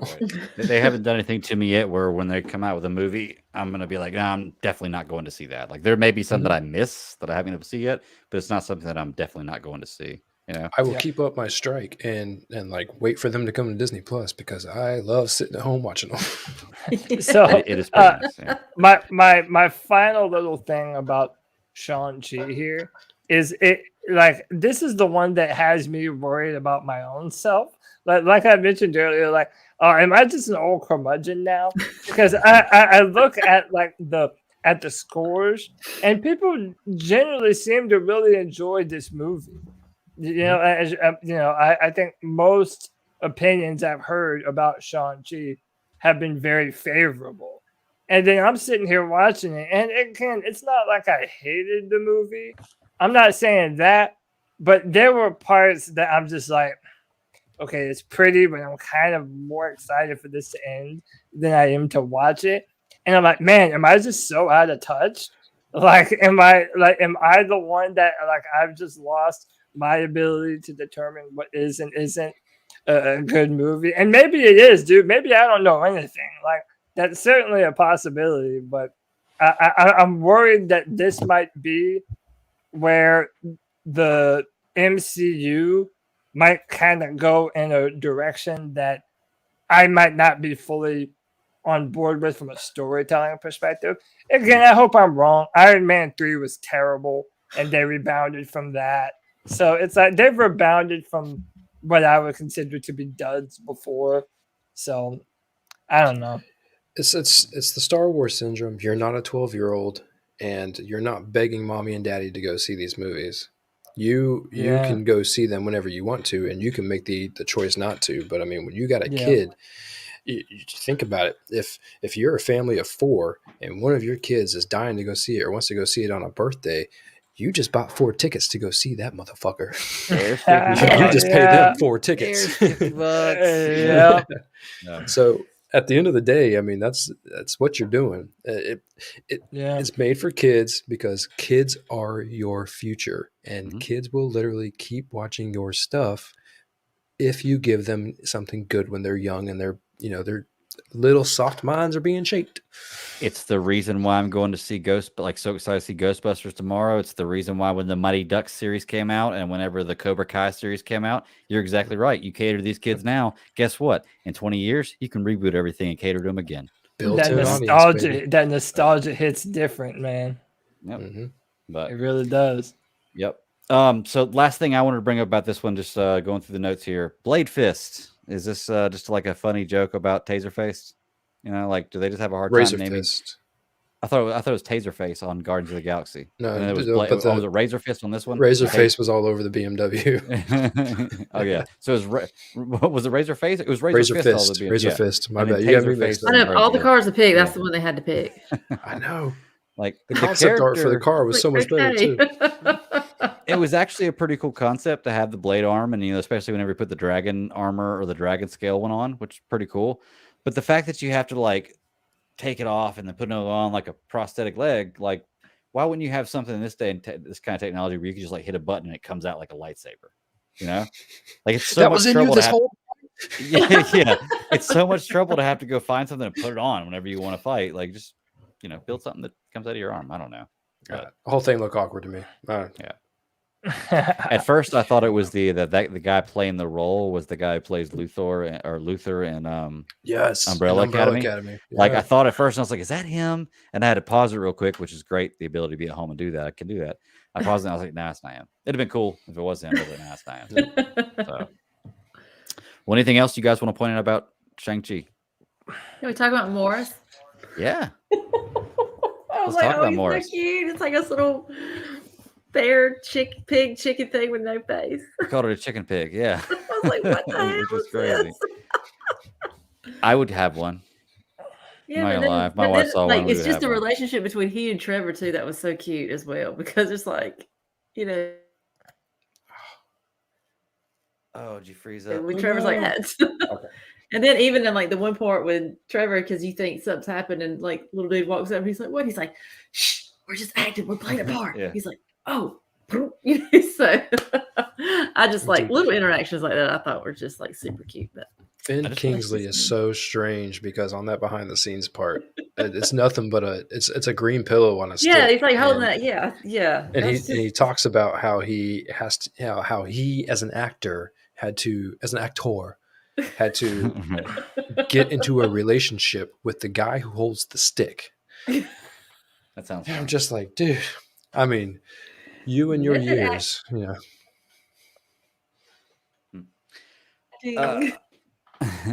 You're freezing up a little bit, Sarah. I don't know if I know. I'm telling my internet is shit right now, and I'm like really getting pissed off with it. So, anyways, you must have spectrum. So I think we talked about this before. Yeah.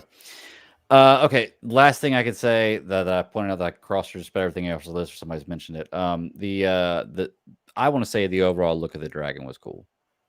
I like it. There's a lot of different ways you can do dragons, and I've already said that the computer graphics in this are great and the special effects were amazing. I thought the overall look of the dragon was pretty cool. Seemed like kind of a badass. I like the long serpent look of it, you know. That's definitely Chinese. I mean, you can tell that with all of the Chinese parades you've ever seen interpreted on anything.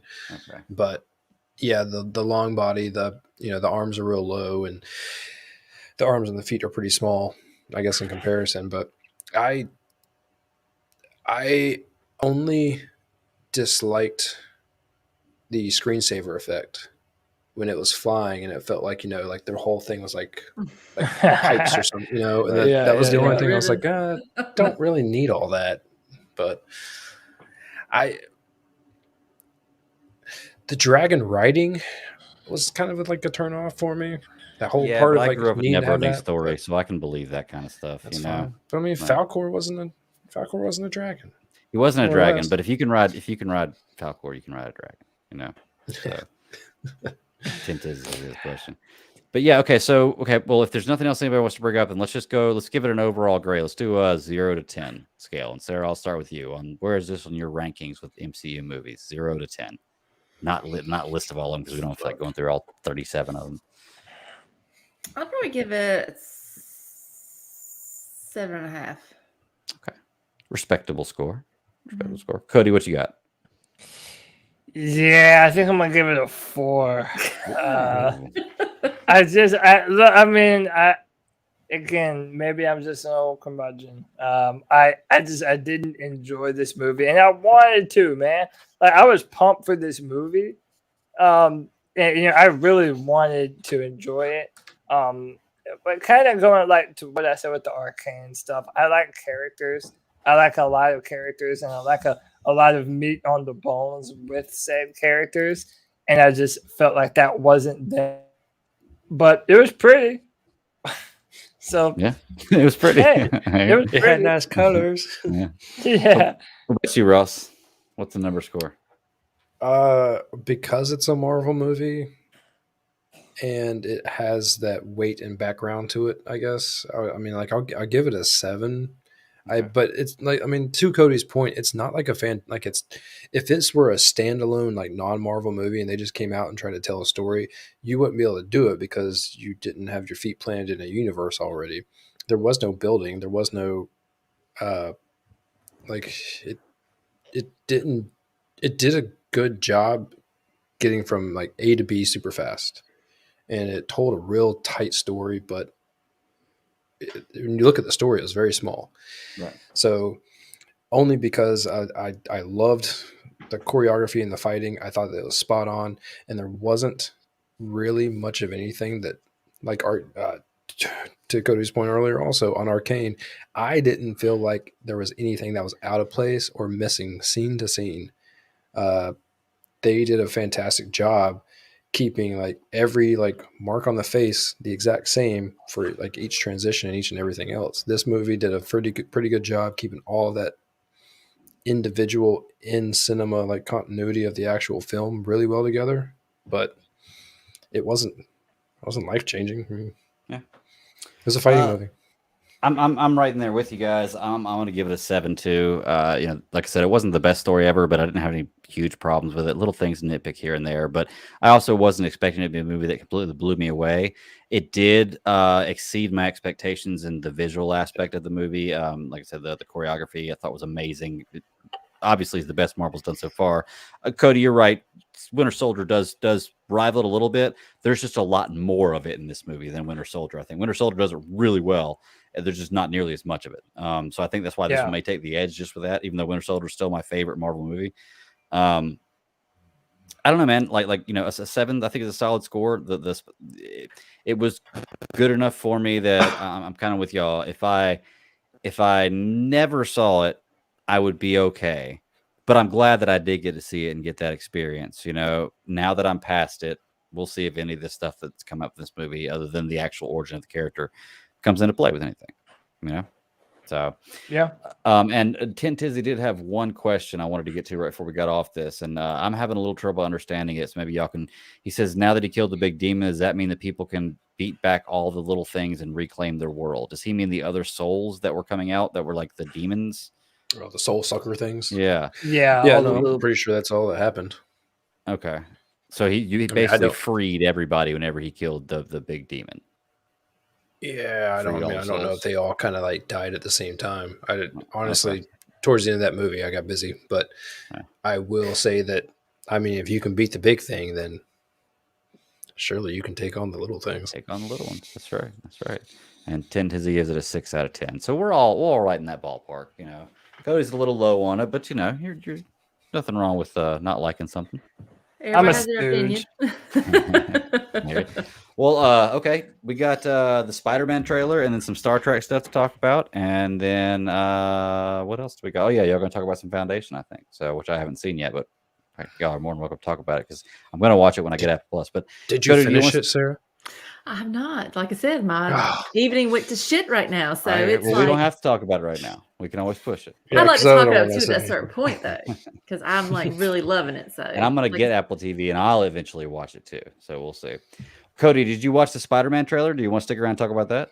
Yeah, I can talk about that. Hell yeah! All right, cool. Well, let's talk about that then. That was the big thing this week. I know Geekverse was actually going live with the reaction whenever it came out, and mhm. I didn't know the exact time. It was just that the alert that came up, they were going live, but then I looked at what time it was coming on, and I actually got to watch it right as it dropped, which was really, really fun. Funny enough that I could find it on Twitter faster than anywhere else as soon as it dropped, course. which I guess is one Mhm. good thing about Twitter. Find stuff real fast. But overall, you know, once again, it's a Spider-Man movie. I don't need another preview for it to make me go see it. I'm going to go see it because I love Spider-Man. I love all the Spider-Man you give me so far. Just Spider-Man, webbing everywhere, flap, flap, zoop, zoop, bam, bam. Like, give me some more Spider-Man. This trailer impressed me. You know, I know a lot of people were asking about how much more of the villains we were going to see in this trailer. And immediately when this one comes out, that's the first thing it hits you in the face with. It's like Zack Snyder's Darkseid in his trailer. Just bam, right away. Which is pretty cool. I like seeing that. I still have questions about the story of this trailer. I've had people talk about wanting to see a story trailer before the movie comes out, but the movie comes out in like a month. I don't want to see any more trailers. Like, I have questions about the story, but I'm going to get those questions answered when I see the movie. I don't need any more questions. I don't need any more footage. They've sold me. They've got my ticket. I'm going to go see this movie. I enjoyed this trailer. Ross, what say you, sir? Don't get me wrong. I like the trailer, but I could have done without it. I didn't even really need it. I knew that I was going to see the movie anyway the moment they announced it. I mean, the other Spider-Man movies were really good. So take what you will from too much information, but I think it goes back to the same thing that they always say. If people are talking about it, then that's free advertisement. Mm-hmm. And people are talking about it, and it's all over the place. And all of these content creators are making shit about it. And I mean, as much as we like to sit here and just literally talk shit about all the stuff, not talk shit, but talk about the shit that we enjoy. I didn't need it. I could have sat back and just waited until whenever I got the opportunity to see it. It was good. I think my biggest highlight from it was seeing the cool Electro costume. I did Seeing like the the actually electric little spin up costume on a lot it. better. Yeah, that was nice. I Okay, mean- we're gonna play it with no sound and just talk over it, and I'll skip over some parts so we don't get shut down. But yeah, no, you're absolutely right, Ross. That electro suit was badass. I liked it. Mhm. What do you think, Sarah? Go Sorry, ahead, go ahead, Cody. The only thing I was just gonna say, I'll let Sarah go first. Is I like that they changed Electro from the blue in his movie Mhm. to like the actual yellow lightning that he always should have had. I Mhm. like that. But I'll let Sarah go first. I like the fact they didn't show a whole lot. It was like, okay, here, here's some of the villains we're gonna have, and it's still up in the air about the other Spider-Man. It's multiverse type thing. So I'm completely satisfied with the fact that okay, to me this is like the teaser. Okay, this is a little bit of something that's going to be in it. Don't show me everything. It's just. But and it's like with Brian, he's always looking. He's like, "Oh, did you see?" No, I don't want to see it. I don't even want to talk about it. I just, like I said, it's only a few weeks away. Calm the hell down. Mhm. We're gonna see it in the theater. I mean, take my money. You got it. Let's see it. Yeah. But I mean, That right there. But I mean, it's cool, Spider-Man and I like seeing Doctor Strange in it. I think that's kind of cool. I think that's cool, and that's I think with the Oh, internet. Multiverse Wait for thing, it. but No, I agree. The Spider-Man not showing too much was key for me. Like they did show a little bit more in this trailer. It's a 3.5 minute trailer. I'd say of that you probably get maybe 2 minutes of new stuff altogether if you mix it all up. But a lot of it's more or less elaborating on things that we've already seen and already known, which is not spoiling it for me, which is good, because I don't want to be spoiled on it. Like I already have an idea of what this movie is going to be about. So let me go into it and discover it as it comes. Yeah, I definitely agree with Ross that like the main point of this is just to hype up the movie. I could have seen the last trailer and known everything that I needed to know that would make me want to go see the movie. And by the way, like, okay, it's such a bad kept secret at this point, just because of media and leaks on the internet. But look, we already know the other Spider-Man are in this movie. Everybody knows that, and it's like that was.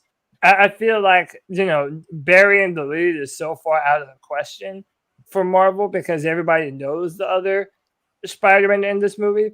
But now, when you have this trailer that flat out shows you Green Goblin, flat out shows them talking to Dr. Octopus, it's like the big reveal. Like we already know what the big reveal is. We're gonna see the Tobey Maguire Spider-Man. We're going to see I forget the other kid's name. Andrew Garfield. Yeah, the Andrew Garfield Spider-Man.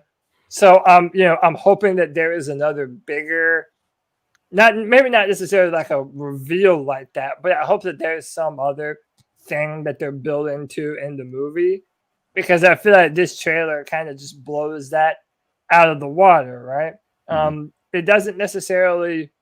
And then a lot of those things, like even when they're standing right there at the end on the Statue of Liberty, it's like that's some stuff that happens near the end of the movie. I was going to ask that. Do you think that's near the end? I think so. And if it is, I don't know why you would even show that. Like, yeah, I think it's the connective part of it with like the whole. Because we haven't gotten anything past the whole Loki conversation, we haven't had that chance to continue that conversation, I guess is the best way to put it. And so if this movie is going to, because everything has told us up to this point that it's going to lead to the Doctor Strange movie, that's all that's going to like eventually get there. But if this movie is a stepping stone to get to that, then if they got to bring it up at the end, and they're going to make it uncomfortable, because this movie seems like it's the first time that the rest of the world sees the effects of what happened in the Loki show, and it could carry on to the bigger, better things. It could be maybe not like their Infinity Saga sized story, but maybe it could be like their big phase story. Like I said, I don't know how far they're going to go with the whole multiversal conversation. But if they want to keep it pretty tight and tight knit in one phase, then they can do it in just this one. Yeah. Do you guys think that's Doctor Strange? Because there's been these rumors floating around that is either an alternate dimension Doctor Strange, or that is someone potentially masquerading as Doctor Strange. I've seen the Mephisto. rumors. Based on... Yeah, and there you go. Everybody thinks Mephisto is like lurking behind. It'd be so funny corner. if they did that, just to blur everybody away. No, it definitely could be. I mean, they introduced this other Doctor Strange in the What If series, I think, for a reason. So yeah, I think it's a definite possibility. I think what I'm the most interested in with Marvel moving forward is I want to know, is this multiverse stuff what they're going to use to bring in mutants and F4, or is it going to be something in universe that creates it?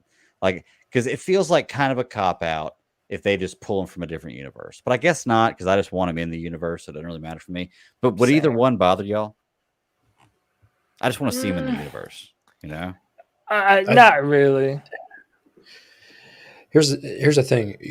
My mind tells me that statistically, there's a good chance they could screw it up. But once again, they make good use of my money. So yeah, that's true. That's true. So I'm with Tin Tizzy in the chat. Like, I love me some X-Men, dude. I grew up on X-Men. So I'm just hoping that whatever way they do it, they do actual justice to the characters. Unlike some of the original X-Men movies. Golden You know? burgundy suit, Wolverine. Oh, God. Or the blue and dude. yellow. I can do with the blue and yellow. Like, Yeah, I mean, dude, and even from like an actual character perspective, like if you watch the old, I don't mean to make this about X-Men, but if you watch the old X-Men movie, Cyclops is such a dork.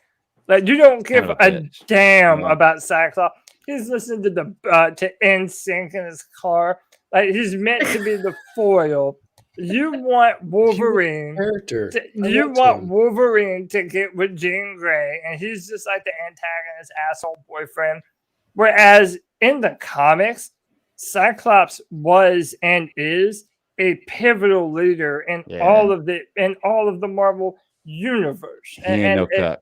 That's right. No, he ain't no cuck, and he is. I mean, Soy boy, beta cuck. and dude, that whole thing, I can go on and on about X-Men. So let me stop here. I just hope that they do it justice. I've been hearing that Eternals was gonna kind of be the movie that lays the groundwork for how the X-Men will be created. So again, the MCU, like Ross mentioned, it seems like this is a building block to Doctor Strange and the Multiverse of Madness, and then each one is like setting you up for another one. So I think all of these are laying the groundwork for Fantastic Four, and the X-Men. But also in that movie, or in the trailer, what used to be Stark Tower, it was purchased in the universe by some other group. And I think that they're saying that group is going to somehow be connected to Reed Richards. And that what once was the Stark Tower is going to become the Fantastic Four building. And that this Spider-Man movie would kind of lay the groundwork for that specifically. But I don't know. That sounds interesting. I'm excited for it. The one thing I can say is, Cody, you mentioned earlier about the Andrew Garfield and the Tobey Maguire being in there. I feel like it's an almost certainty they are going to be, but it wouldn't surprise me if they weren't. And to be truly honest with you, it wouldn't make me hate the movie if it wasn't. Ross, we were talking about this before, or kind of get into it a little bit before, but I don't want to, blow my whole load before the show started. Gotta save it. Yeah. I think that if you're basing your liking of this movie on Tobey Maguire or Andrew Garfield being in the movie, then you're watching it for the wrong reason. And if that can ruin the movie for you, because I'm sure that even if they're not in there, which is a good chance they will be, but even if they're not in there and you still don't get a good movie, it's very unlikely you're still not going to get a good movie. I say this I say a lot of stupid shit once a week here, but just don't act surprised. Just watch what you want to watch and enjoy the shit out of it. And if you don't, it's fine. If you do, fucking praise it and raise it up. If you truly love the Tobey Maguire Spider-Man and the Andrew Garfield Spider-Man, you want to see him in this movie and it doesn't come out, guess what? You still got the Tobey Maguire Spider-Man and the Andrew Garfield Spider-Man that you can go back and watch the movies anytime you want to. They make steelbooks of them, Yeah, there's so many things that I like that most people don't like. Like everyone can hate me. I love Ragnarok. I loved all the music that they did with Electro in the Garfield Spider-Man movies. I thought that, they could have done a much better job telling that story, but there's parts of it that I fell in love with. I mean, all personal experience is what makes you hate or love this stuff. Mm-hmm. And if your personal experience makes you hate it, cool. Don't watch it again. Okay. If you feel bad that you spent your money on it, say it and move on. Like I've wasted so much money in my lifetime over things that I either didn't need or didn't enjoy actually having. Mm-hmm. So the good thing about that is for the most part, you find stuff you like. It's very, I bat like an 800 on stuff that I watch. About 20% of stuff I watch, I'm like, I didn't really like that. Most of the other stuff, I don't feel like I've wasted my time watching. I took in some good content, and even if it's something you didn't like, at least you can, hate watch it now. And then Arcane comes out, and I can talk hours about Arcane like constantly on this whole entire show. We could have just done a whole episode on it. Yeah, right. Yeah, I was thinking about that whenever we started talking about. I was like, "Damn, I could talk about this for 2 hours. I really Yeah. could." We didn't really like break it down. We just talked No, about we things we really- loved about it. Like, Cruddy, if you want to come back next week, man, we're gonna break it Dude, down. I next will week, for the whole thing. sure, So, especially That's what I'm after saying. the We have final some three. more. Dude, after the final three, I gotta have like you guys are the only. I mean, I introduced it to another friend of mine, but you guys are so far the only people I know that have watched the show that I can like bounce it back and forth with. So yeah, I would definitely be back. hopefully, It was on my these radar tons of from the people in the beginning. chat room are gonna tell the people to watch it out live. You know, I only had like Yes. 7 They tell people their in here friends, earlier. I was like, "Yeah, and they tell their tell your friends. So. and by the way, like Building. not to date myself here, but like I was really young when the original Spider-Man movie came out, and so it's like, yeah, there is that nostalgia factor too. That it's like, yeah, I do hope fucking Tobey Maguire is in the movie as Spider-Man. Like that was the Spider-Man that, like, whether anyone wants to admit it or not, that Spider-Man movie is what kick-started the superhero movie crave that we all live in. I think so too. Yeah. Yeah, so yeah, there is a bit of nostalgia. Oh, and by the way, I'll also bet anyone anything that they're gonna be in the movie. Like, that's the thing about I'm willing to bet they because are. Yeah. I'm like, I'm totally expecting it because I'm like, if they're not, it's probably gonna be like a huge riot. But if they're not, it's fine because I love Holland. I think he's a fantastic Spider-Man. But I can't say if they're not in there, I can't say I'm not going to be disappointed, or at least a little disappointed. I think it's going to be for about 3 minutes of screen time at the very end of the movie. As you have just that little bit, that's all, because I feel like it's going to help this story from which you can kind of get. But that's why I don't really want to watch all these damn trailers, because I'm like, just give me the damn movie. Yeah. Well, I wanted to ask all this. I didn't see the Venom movies, but I heard that the last one, I don't know if any of you guys watched them. I heard that the last one in the, like, they had a post-credit scene or something, and it kind of implied that there was going to be a crossover between this Venom and Carnage and this Spider-Man. I'm just asking, is there any truth to that? Like, I don't know. Because with all this, like, Disney and Sony stuff, it's like two divorced parents, like, playing tug of war over their children here with Spider-Man. But, I did hear that they were going to try and maybe implement some of the Venom stuff from the Sony movies into Spider-Man. You want to take this one, Ross? I think that they are not only not playing tug of war, I think that they are in a corner slowly just getting each other going. All right. Yeah. They have found the way to make this work, like, in both of their favors, to where they can tell a story.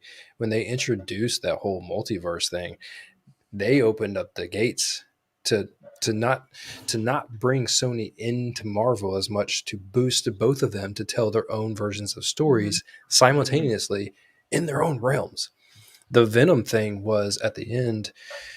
You had the scene, and I haven't seen the movie, but I mean, I heard this instantly when it came out, where you had Eddie Brock on the bed, him and Venom basically having their little inner dialogue, and all of a sudden, like, things changing, and things change because that was supposed to be kind of like that pivotal moment where the multiverse kicked in and things were like just changing everywhere.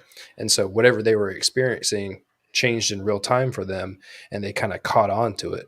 And I don't know if that's, if you're supposed to be led to believe that because they are Venom and they're able to, like, see these things happen, or what the actual case may be. But I tell you right now, Marvel and Sony have a secret handshake that none of us know what the fuck is, and they're making money every single time they do it. Yeah, and Fox should be doing the same thing. Hey, maybe I'm mistaken then. I thought the end credit scene for, because I've seen something of the end credit scene for Venom was with Michael Keaton in it. You did. So you did. Go ahead. The one that I heard was with J. Jonah Jameson, and that at the end he's like in a hotel room with Venom or something, and then he sees the J. Jonah Jameson from these Spider-Man No Way Home films, and that was kind of like their way of tying it in. again, I don't know. I didn't see Venom. I just heard about that part in the movie. Yeah, So, I'll say I didn't see it either, but I thought I saw a scene where we had Michael Keaton. Huh? Yeah? Say it, Sarah. You Say what it. happened. You say it. You guys are just going. We're guessing. You saw it for us. I mean, it just gives you the impression that basically something happened where now Eddie and Venom are like in that timeline now with that Spider-Man. So that's where it's giving you the implication that, okay, what just happened? Because he's even just like, what just happened? And I mean, granted, it's been a minute I've seen it, but yeah, I mean, that's basically like the idea they're trying to portray, that somehow they've moved from this universe, their universe, to this one. So, I mean, it's like, okay, he's now in this, like I said, like Tim saying, like with, now he's in the Tom Holland Spider-Man multiverse or that universe. Yeah. Okay. So, Tim says they see him in the hotel room with Tom Holland. Okay. Well, yeah. Yeah, because something like happens, some kind of like shake up. Always when she did it to herself. Always when Whatever, she Jinx herself shook right it. Jiggle the wire. She shook it. So, real but, quick and that's break. another thing people are saying about this trailer as well, is like, saying that some characters may have been CGI'd out of certain scenes. Yeah. So especially when you have like I've the seen big so one. many people CGI characters in. Everyone's like, here he is. Well, that's what I'm saying. I mean, Yeah. who's to say that Mephisto. Venom might not be in this last scene? Who's to say that, That's like true. I said, the other two Spider-Man aren't, in this as well? So Yeah. that's the one thing that I did like about this trailer, is because it didn't show everything. You're still thinking, and then it's just the whole fact of, people with their theories and, this, that, and other. So you have this huge buildup, and now I'm just like, okay, we're less than 3 weeks away from it. It's getting close. December 19th or something like that, isn't it? I think so. 17th. 17th, I believe. Oh, it's somewhere in there. So it's gonna be So close. that Twitter and everything else is just going to blow the hell up like once this movie comes out. It's just Yeah. there you go. So it's just like, get off everywhere. of it until you see it. Yeah, definitely the most exciting Marvel movie, or the Marvel movie I've been most excited to see in a while. Put it that way. Out of all the Marvel movies that have come out lately, so And- not knocking all them. Just this one's definitely my favorite. And my So, last excited little to see. X-Men bit, the Spider-Man and what they were able to do with Tom Holland is what gives me hope that they'll be able to do the same thing for the X-Men.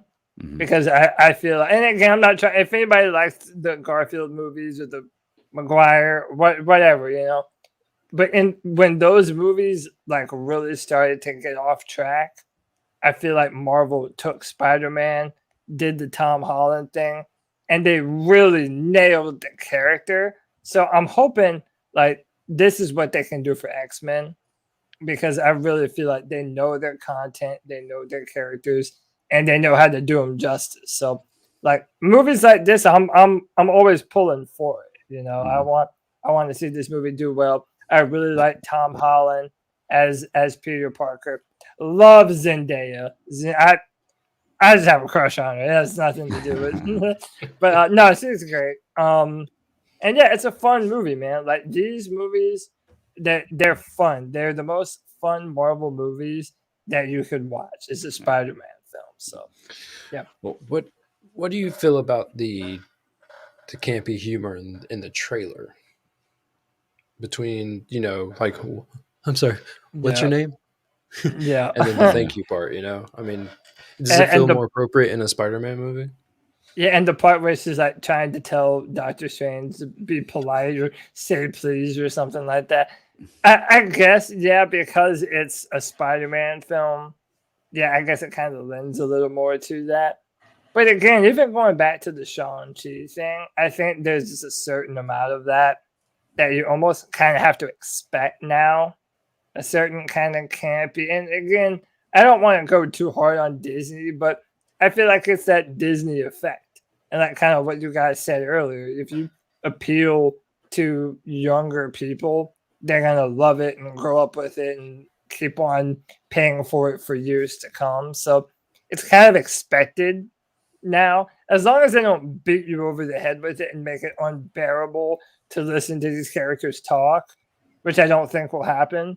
But as long as they don't do that, I think it'll be okay. Cody, while you're on here and we're just talking about Marvel and this Spider-Man kind of got chasing a lot of squirrels, I wanted to ask you one thing, because it's one thing you brought up to me, and it's about your homeboy Dr. Doom. We've been talking about Fantastic Four and X-Men coming in. Love Doom. Cody, I know that the last Marvel like Infinity Saga focused on how big and bad Thanos was. And I remember you messaging me one day and showing me a clip from the comic book, and you were like, if people love Thanos, wait till they see Dr. Doom. And the clip was from a comic where Dr. Doom is ripping Thanos' spine out of his body, like through his chest and ripping his spine out of his body. And I was like, I wonder if that's the direction they're going to go with Dr. Doom, like that powerful, because that'd be pretty cool to see. So what are your thoughts, man? Do you want to see that? Yeah, dude, of course I want to see that. Dr. Doom is one of the best villains of all time. Like, what happened if an evil supervillain was 10 times smarter than you? And that's Dr. Doom. Like, he has his own country. Like, the guy is a genius. He's ultimate badass.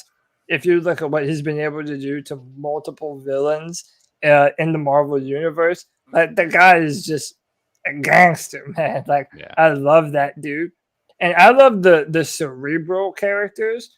Like, I don't necessarily need to fear you and look at you and have you look intimidating. And it does kind of look intimidating, but it's what he's capable of doing and how conniving and how intelligent he is. And it's like, that's what I love about a villain.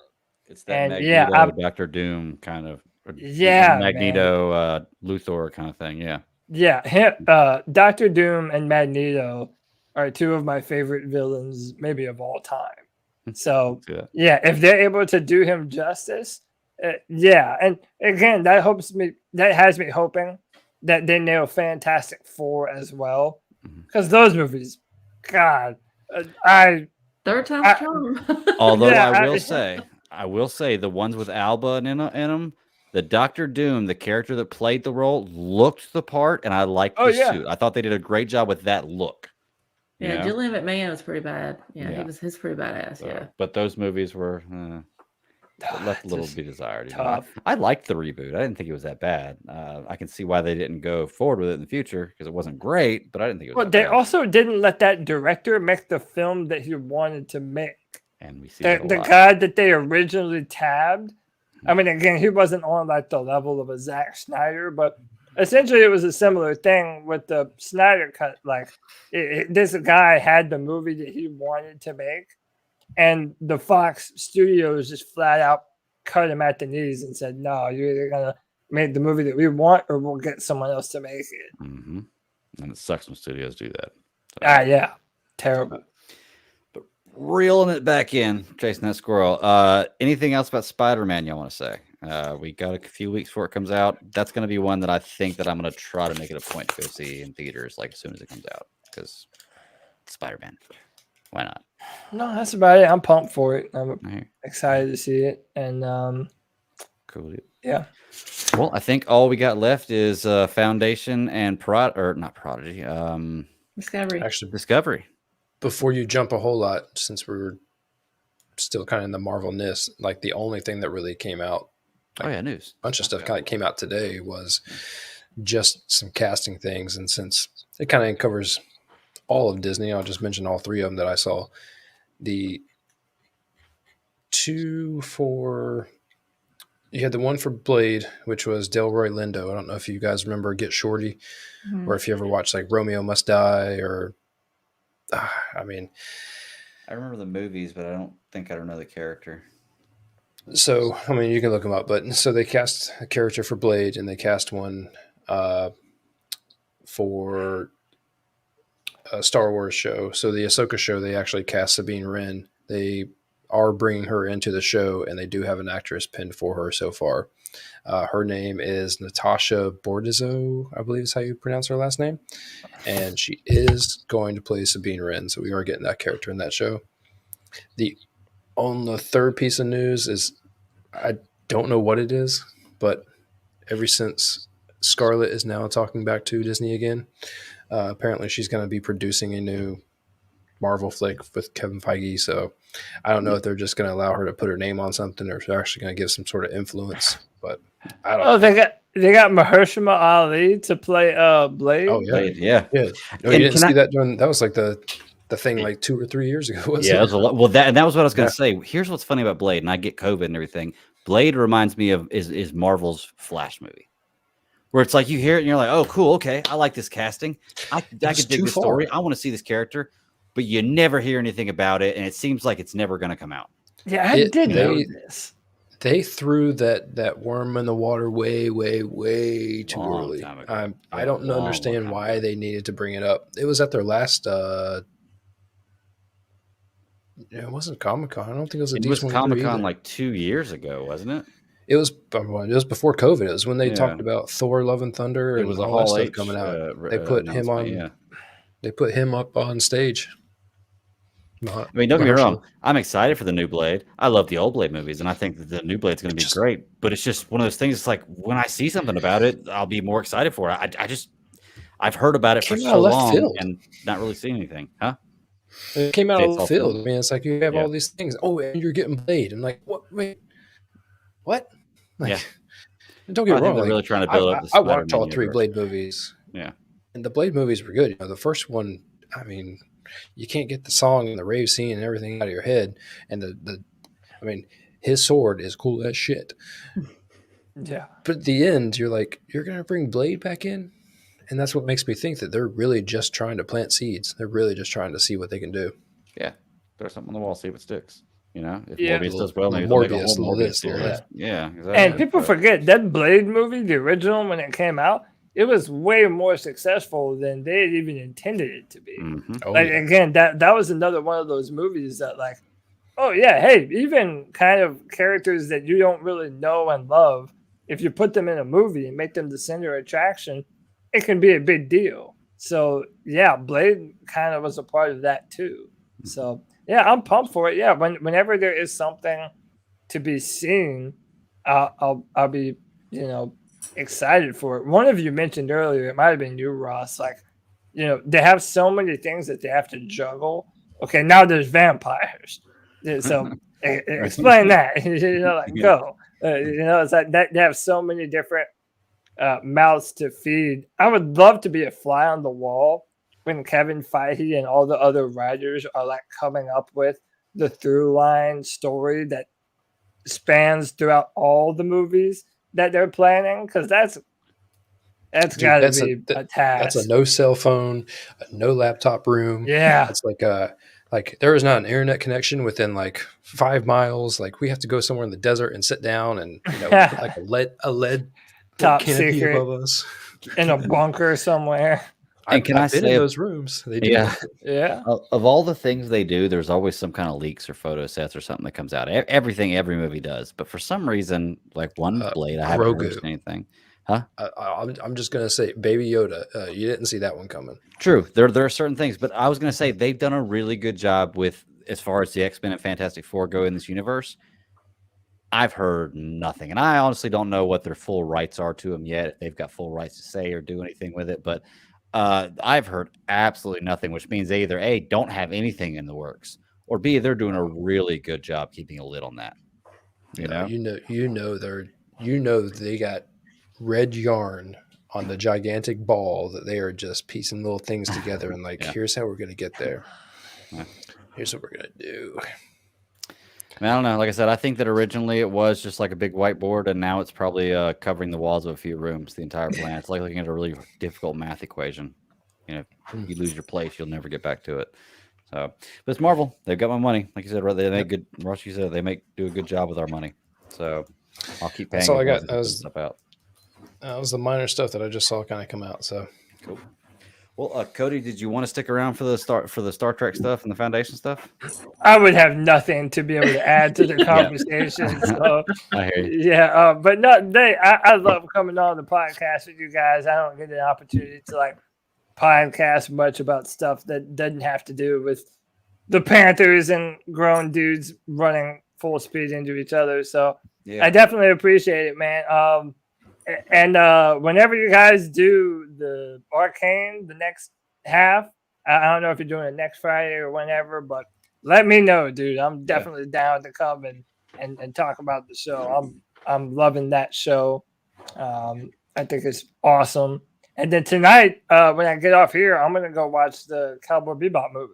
Yeah. Ooh, I did watch Cowboy Bebop. I can't. That was my plan tonight too, is to watch that whenever I get done. So just so you know, if you're talking about want to do Arcane, we're probably gonna do the end of Arcane next week. So come on for that. We're probably gonna talk about Cowboy Bebop. We're probably gonna talk about Ghostbusters, and honestly, we're probably gonna throw the Matrix in there too. I know you'd like the Matrix movies. We're probably gonna do the first Matrix movie because we got to start covering those before the new one comes out. We're running out of time.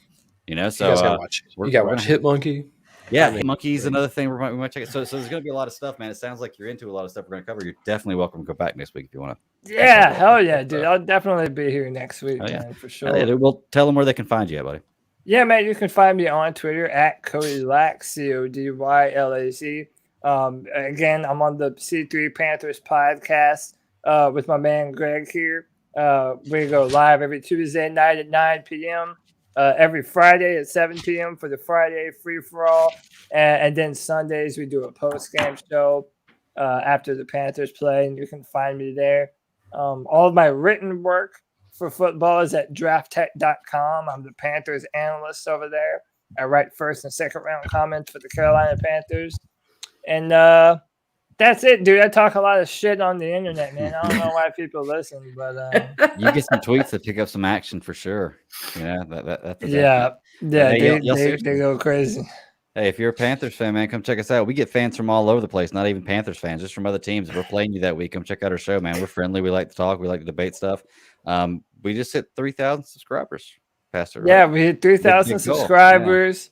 Yeah. We're getting hundreds of views per stream, per live stream. Yeah. The other day, I did a reaction video to Cam Newton coming back. That video is currently at over 13,000 views. So. Taking off. Yeah, it's picking up. We're doing all right. All right, man. I do appreciate it, Cody. I'll be talking to you probably tomorrow, I'm sure, and then definitely see you Sunday after the game, after this Panthers victory. And next week, man, for sure, it'd be great to have you on. We're gonna be talking about a lot of stuff you want to watch. So I'll be back here next Friday with bells on, dude. There you go. Yeah, definitely. Right. You'll see you in the chat room. All right, bud. Keep pounding. All right, Greg, Ross, Sarah, it was fun. Have a good night, y'all. Bye, man. Nice to meet you, man. All right, so I'll just be honest with you. I couldn't watch Foundation because I don't have Apple TV, and I was a bad boy. I started watching Discovery. I got like 10 minutes into it, and I was like, I need to watch the other seasons. I really need to watch the other seasons. I was like, not that I can't watch this and enjoy it and get it, because it was enjoyable, but I was like, even the beginning of the show, it leads up with an intro to what happened, the whole, like a summary of what happened the whole last season, and I was like, well, shit, I want to see that. So I didn't actually watch episode 1. I watched like the first 10 minutes of it. And I was like, I'm not going to be able to contribute anything to this other than looks pretty. Did a good job, great acting, stuff like that. But y'all watched it. I know y'all were super excited. Ross, you caught up, right? I know you were in like a frantic race to catch up. I did. No, I did. You did. Yeah, I pulled that one out like pretty well towards the end because I was really wanting to pay attention to it. And when I got to the end of it, I don't know what it is. You get 13 episodes for season 3, I think is what I watched. And by the time you get to the end of it, the first couple ones felt like they were trying to piece together that story. And you started to you weren't even like CW lost. You were just like, where's it going? And then you get to the end, you're like, holy shit. Like all of this just came together, and they did it in such like an organic, non-forced way. But it was almost like they pulled off a magic trick. And so I was really blown away. I got to the end of it. I really enjoyed it. And I know that when I watched the first season, I absolutely loved it. When I got to the second one, I was like, that's a great take on what they're trying to do. And they opened the door wide with like an enormous like karate kung fu kick. And when they came with season 3, I was very interested in what they were going to do. And I was not disappointed. So season 4, I was ready. I was at the bell, ready to watch it. Well, Sarah, what do you think? I know you're my big Star Trek lady. Let's I know you love Discovery. You were super excited for season 4 coming out. Were you did the premiere of season 4 blow you away? Were you satisfied with what you got? I'm probably gonna have a little hot take on this one. Because number I like one, hot takes. Yeah, give us hot takes. the title of the episode was Kobayashi Maru. And I'm like, okay, I get this. I get it. All right. I see where it's going to go. Throughout that whole first episode, the only thing I'm thinking is, are they trying to turn Michael into another Kirk? Because she has such a parallel because, she was basically grew up as Spock's sister. So you have the logic on one side, but yet then you also have like what's the word I'm looking for? Just the Kirkness. I don't really know how to say. Spontaneity, I mean, it's the just will like to act. Just that whole attitude of this is going to work because there's no other choice. Mhm. And that's the whole reasoning behind the Kobayashi Maru, because it teaches you to, okay, there are such things as no-win situations and how you deal with it.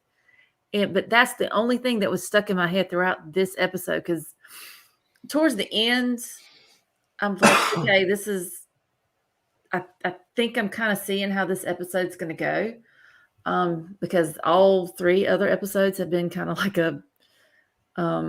they've been in some no-win situations, but yet somehow they squeaked out, in some form or fashion. But this is probably the only episode where, especially starting the season, where I'm like,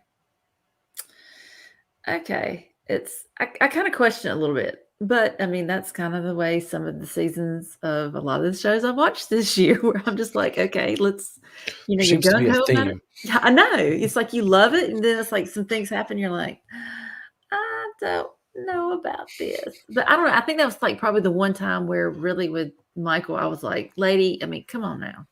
Come on. Let's be your own person here. Because like I said, I was getting such Kirk vibes. It was really kind of unsettling. But I don't know. Maybe that was just me. I don't know. No, I think that's what they were really trying to do, because I mean, I know that there's more captains, and I'm not gonna say that these are the only 2 comparisons, but I mean, you got Kirk and you got Picard, and Picard sends out number 2. There was a whole reason why Stryker, right? Riker, Jesus, fucking straight up blinked on that name. That's what we're talking about X-Men. Yeah, on why William Riker was always the go-to guy. He was the one that's like, you put in charge, and that's Lower Decks had that feeling. The captain wasn't going to go out. I mean, she's going to send her next in line person. And when the president was trying to say that, we have this opportunity, what we're looking for is this kind of person. What we need is a captain who's going to be a captain at all given time, because the protection and the asset and blah, blah, blah, blah, blah are so important that we need a captain. What they didn't want was what's the best way to put it? Like a ace up their sleeve. They don't need a joker that's going to come out and start, making wild ass calls for no reason and pulling a Kirk. They don't need someone who's like, I can fix it because I am the fixer. Titling the episode Kobayashi Maru was only beneficial for me because the episode was a test. So, well, and then plus from like the first episode or first season to the second season to the third season, that's kind of what it's leading up to. So I think at this point now it's Michael just being tested. Yeah, exactly. And that may be where this season's going, at least the first half of that season. So that's what I'm saying. It's interesting how it's kind of setting it up. But I did like the little, when they opened up was it the space fort? No, it's the space fort. No, what do they call that thing?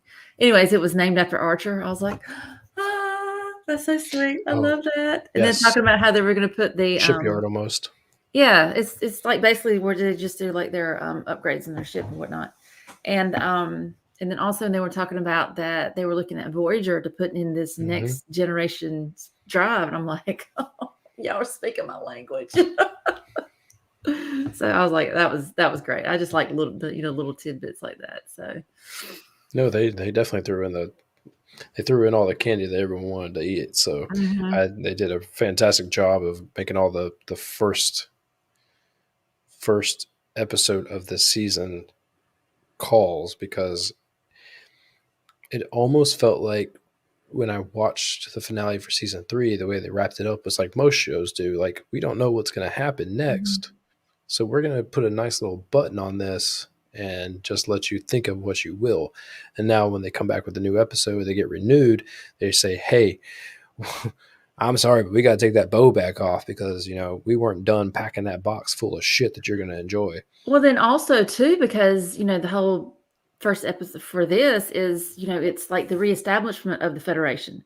So that was like really cool to have like all these, little throwbacks and like these little, mentions and that kind of thing. So it's like, and it's really interesting because you got to remember they're like 900 years in the future. I mean, they're like, why, they're way up there. So there's like a lot of things have changed. So it's almost like you have the past to come in to help, fix the present, but yet forge for the future as well. So that's kind of cool. I mean, I don't know, this episode, it was just such a call, like just a little, not really callback, but it was just like an echo of, just like past, like First Contacts. In essence, it wasn't a first contact, but it was like a reestablishment or almost a second contact.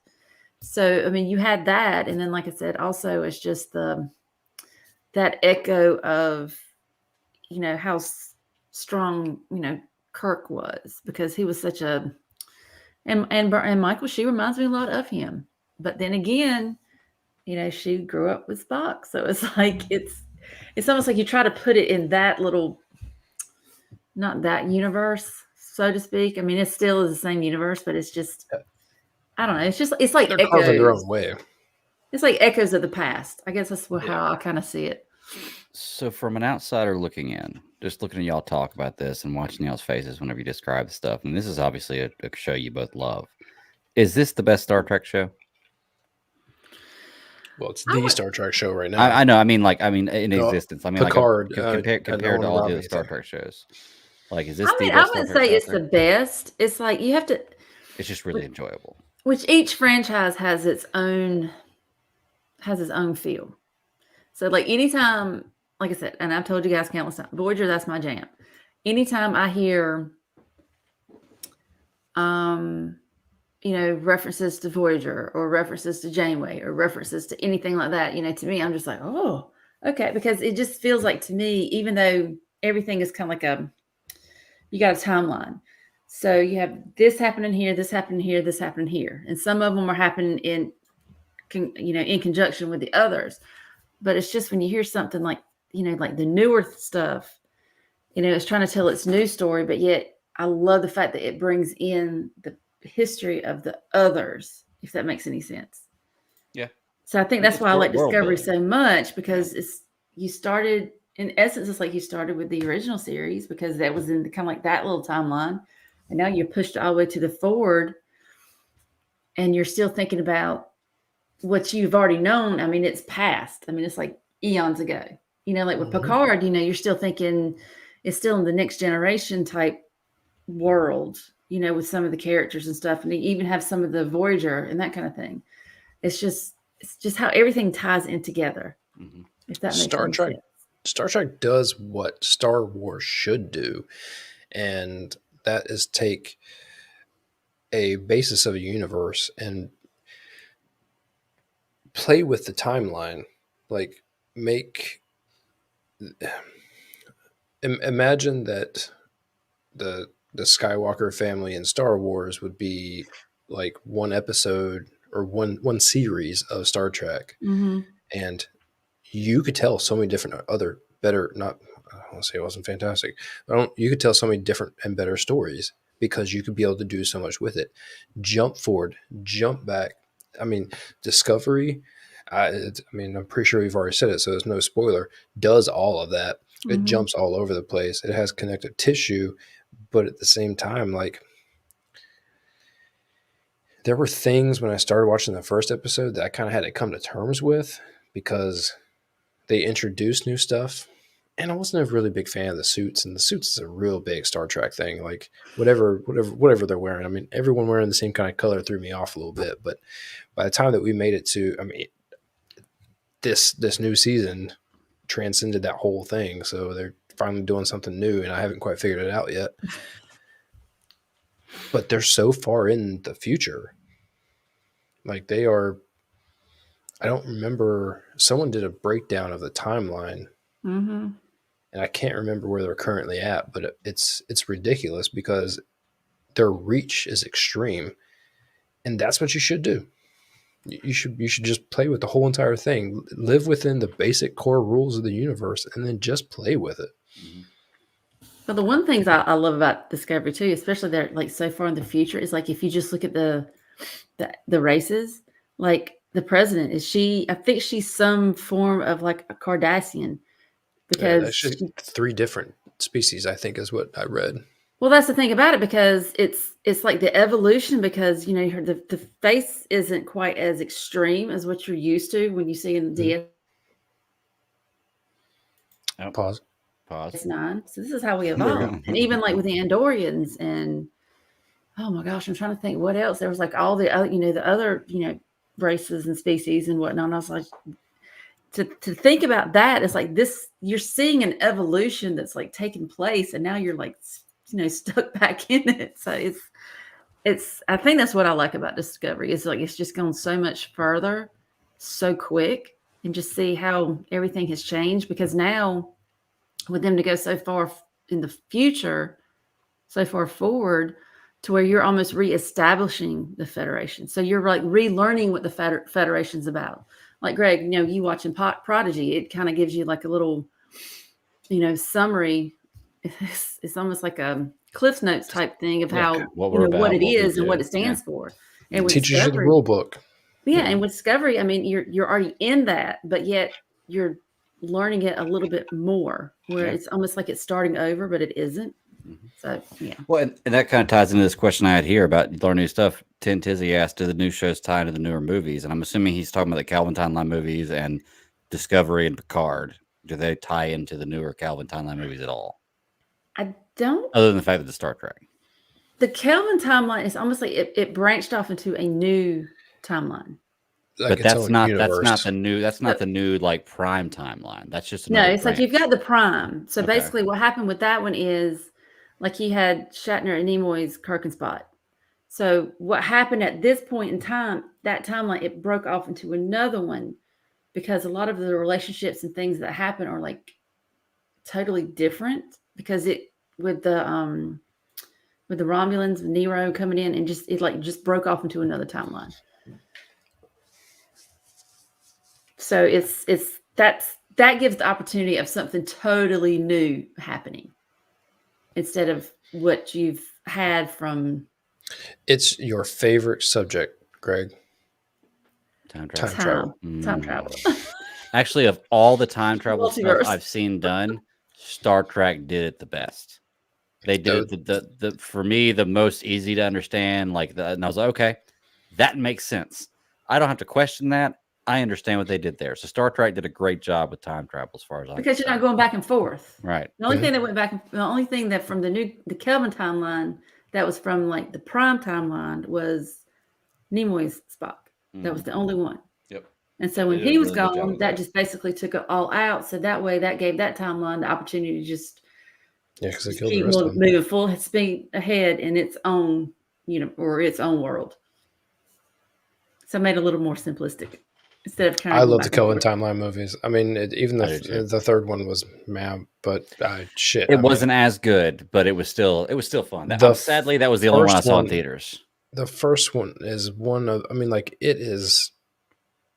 I don't know what it is. Maybe it was like my nostalgia to it. My, like the fact that, like my dad and I watched all those Star Trek things and everything else to go with it. It was a whole entire thing. And watching that movie when it came out was just like a real moving experience for me. Mm-hmm. I don't know why. Maybe timing, perfect timing for that movie to come out, I guess, in my life. But the way that they told the story, and I mean, the type of movie that fucking JJ pumped out, damn. Yeah. And Tin Tizzy agrees, says all those movies are good. I agree. Honestly, man, I love all three of them. I really like the first one, but if I had to go back, the second one would be the one that if I could only watch one again, watch more. There's that moment at the end of the second one, man. It's a tear-jerking moment. You know, and I remember before we reviewed it, Sarah maybe watched Wrath of Khan and watched the reversal of that. And I watched that for the first time, experienced it. But man, that is those first two movies are done so well. And like I said, the third movie was good. It just wasn't the same quality of the first two movies. And going back and watching the third movie over again, I did like it more the second time around. I think a lot of movies are like that. When I'm expecting stuff, I need to watch it more than once before I really, really judge it. But for me, it was the second one, man. I love that movie. The second one is a great movie. Yeah. Yeah. Like I will take nothing from it because it tells a solid story. Yeah. Tinted Dry, that's maybe one of Star Trek. Me too. Like, I What didn't was really so care for Star Trek crazy- across all those movies. I think because I love the Next Generation movies, Mhm. like Generations, First Contact, all that. And I think what I see, Generations came out like 25, 27 years ago. Like, It was Uh, it was definitely a 90s movie. It came out. I feel and like that it was the came one out when you 98 first see 98. Picard and Kirk in like the same scene. That was like, whoa. mind blown. Yeah. Exactly. Hey, Tin has a It changed. question. Okay. I mean, like it was a pivotal moment in Star Trek because I mean there was so much going on. I mean, I think that was right towards the end of what Enterprise or what Next Generation was doing, and I mean, like, dude, they were doing like costume changes. They were like everyone was getting older, things were moving on, and like at the same time, they were like, no, we're gonna mix your worlds together, and shit just got weird, you know. And like you're going to the theater and you're watching it, and you know, I mean, at that point in time. It wasn't like, you know, it still wasn't like a crazy popular thing. Like, you know, we get right back to like, when did Star Trek really become truly mainstream? And it has always had its cult following. And I've loved it for a long time, but it's not one of those things I've always listed at the top of my list because that's more like a me thing.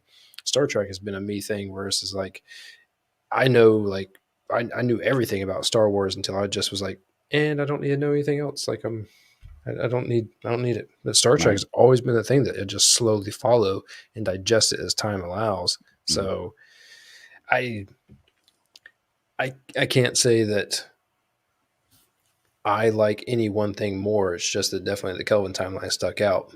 I was there when Generations came out. I was there when, like, in the theater to go see those movies when they all came out.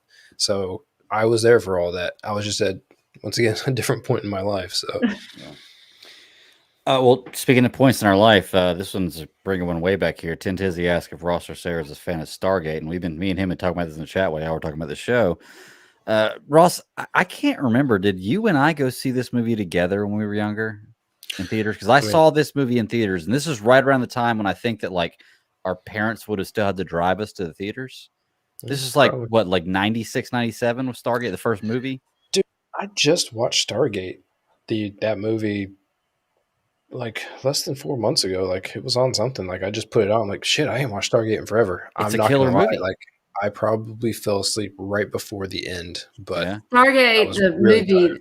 came out in 94. 94. Okay. See, I was in fourth grade then. Yeah. Okay. I just So, started driving. Pretty sure. I'm pretty sure we saw that thing early on. Yeah. But I just remember loving the movie Stargate. I never followed anything after it, but it's got a lot of stuff after it. So it has to have some kind of following and some kind of fan base, and it has to be somewhat decent. I just never really followed anything after it. What were you watching Stargate? There was Stargate SG-1? SG-1. Yeah. It was a television show, right? Yeah. Oh, I love that. Yeah. I love that. But I love like the thing that got me with the Stargate, with the film itself. It was like this, just I know it really wasn't Egyptian, but it's like, you know, just that Egyptian thing, because when I was that age, I mean, that was just like, I was absolutely fascinated with it.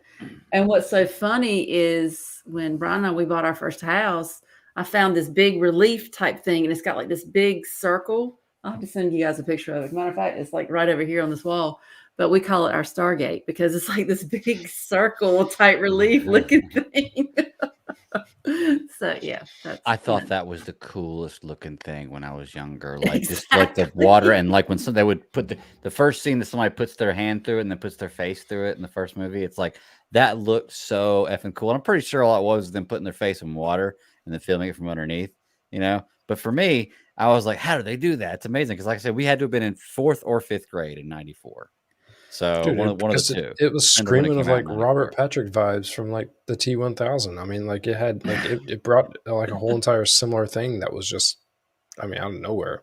Yeah, and that was I- back when computer graphics were starting to really pick up. Yeah. I know, and even now, if you go back and watch it, I mean, it's still, I still feel like it holds up pretty well. It's because it's a good story, Yeah. you know. And Tin Tizzy says there's a new movie coming out. Is that Tin? Is that a reboot of the original, or is it a continuation of whatever story they've got going on right now? That'd be interesting to know. Because if it's a I reboot know of the that- original, that'd be pretty cool to see. I mean, even a I new know story would be new cool to is see. coming out. I have no idea what we're actually getting because I try to add it to my list of like things to go back and try to watch because I'm like like Battlestar and like all that kind of stuff. I've never had any sort of like completion with that kind of stuff, and so I've wanted to go back and watch it. I've gone back and watched shorter series because they're shorter and clearly I can get through them a whole lot faster.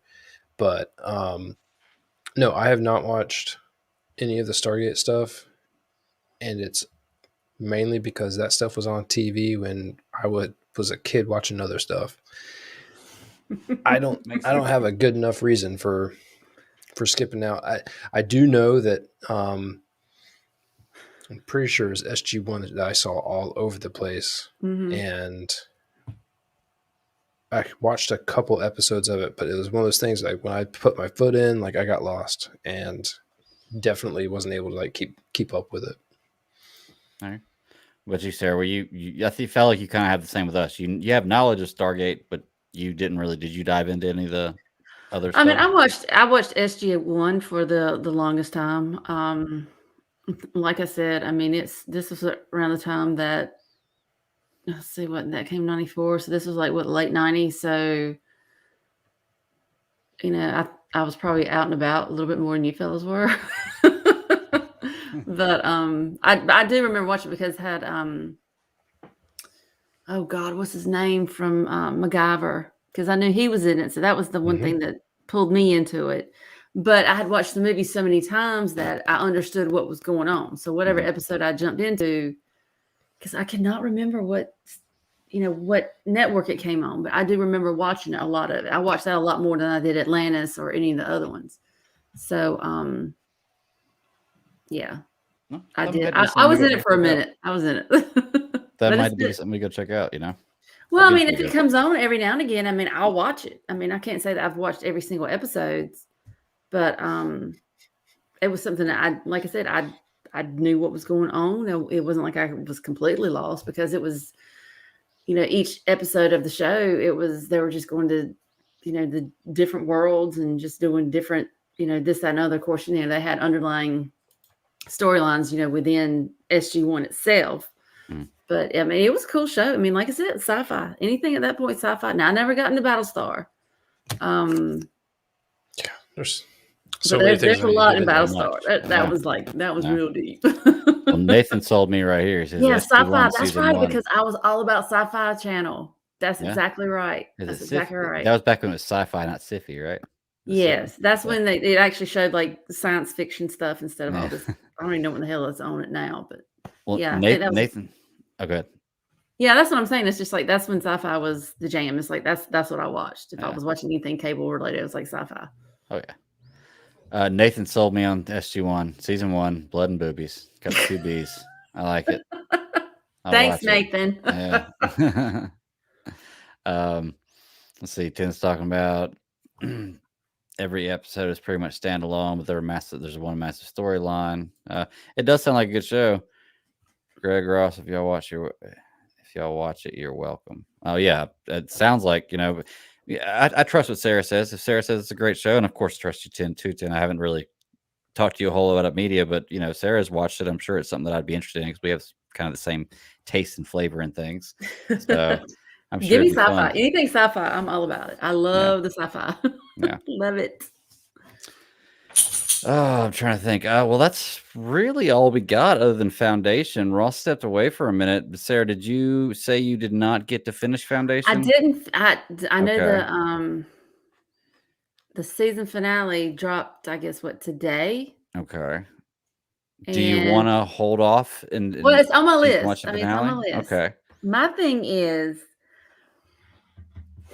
like I said, Ross first mentioned this show, and it didn't even dawn on me until, like I said, one day Brian and I, it was like a Saturday or Sunday, and we're just like, let's watch something. So we came across Foundation, and he's familiar with Isaac Asimov because he's read a few of his short stories and that kind of thing, which I haven't read any of it. So you were like, oh yeah, this is Foundation. This is, blah, blah, blah. Because basically it's taken Isaac Asimov's story and it's very loosely. So they just basically took the story and just ran with it. But, the first few episodes we watched, I remember the first one, I was like, we got to put subtitles. I have no idea what in the hell they're saying. I'm like, you just have to listen very carefully. But I think after probably about the fourth or fifth episode, he kind of fell off, and I'm just sitting there like, okay, I got to watch the rest of this because I was starting to get how the story was going. I started following, started picking up what they were throwing down. And so, I don't want to say it was one night. Because like I said, it's on his Apple account. So I either have to A, watch it on our TV, or B, on his iPad. So I was like, give me your iPad because I want to watch this. So I think I watched like maybe 2 or 3 more episodes that night. And I just basically got up. I was, up to speed. So that's why I'm kind of pissed I haven't seen the last one, but that'll be okay. It's either going to be Arcane tonight or it's going to be that tonight. Either one. Or can you say whatever. But it's got Lee Pace in it. Ronan from Guardians. Okay. Of course, he's not blue, but still. You hear his voice and you're like, oh, this is crazy.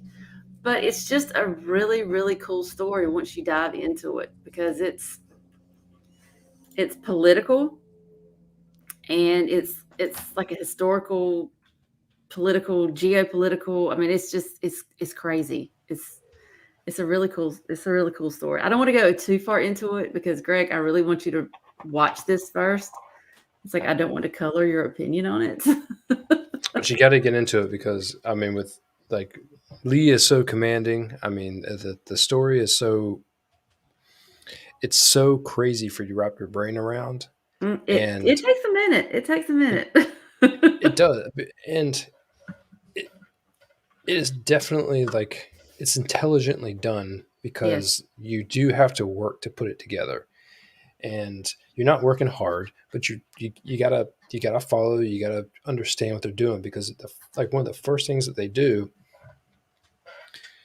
is they tell the story through and even then like Empire is not like the upper echelon. They're just like the face. They're the face of what controls this whole universe and galaxies and everything else to go with it. So what you actually end up having is one face that just keeps rotating and like rinsing and repeating this whole entire time. So it works out really well to, I don't know the best way to describe it, but well, it's almost it's kind of in essence of like a monarchy. So it's like you have this ruling family that they're after so many hundreds, like so many centuries, because this family is still in place. And it's a really interesting concept of how they're doing this. And so as this goes on, and plus the way they use math, that's what got me. I was just like, hold on a second. Hold on. Math is doing what? What are we trying to figure out here? Because I mean, the whole thing is it's like the math, this is how the math works out. And you're just like, okay, well, I'm not a very mathematical person. So that was the one concept that took a minute to kind of wrap your brain around as to how that language that they're using, because you have all these different psychohistory. I mean, like yeah, exactly. And it's in the name, hard to understand. And I mean, and that it's really a cool concept if you think about it, because you're using statistics and, like you said, the psychohistory, and how just basically how things work out. And you've got this one guy that comes up with this idea. I don't even remember what the hell it was called. I mean, it was said so many times, but I'm like, okay, I got the concept, but the details, we're just not going to get lost in the details. But to see how that plays out, And they've got some really fantastic technology because doesn't this take place in like the year like 10,000 something or other? Oh no, more than that. Is it like 12? No, they so I did see on Reddit today that someone had done up a timeline Oh god. of and it transcends like It's 30 up some there. thousand years. It's up there. Wow. So this Yeah. is a way in the future show. Well, and that's the cool thing about They it because don't remember Earth. They don't remember like all stemming from Earth. And then like that's the deep past. That's things that like no one understands and has any recollection of because it has been so long since that event happened of like humans leaving Earth to like reach out into the galaxy, and that Earth is so far gone. It's mentioned once in this show. Damn it! I got okay. So you are up to that point. I'm like, I got to hold on to what I'm going to say. It is mentioned once in the show, like it is, some people believe that, we came from this planet called Earth.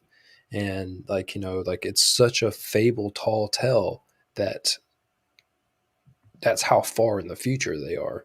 It's not like it's a thing of history. It's like, it's a thing of like fable.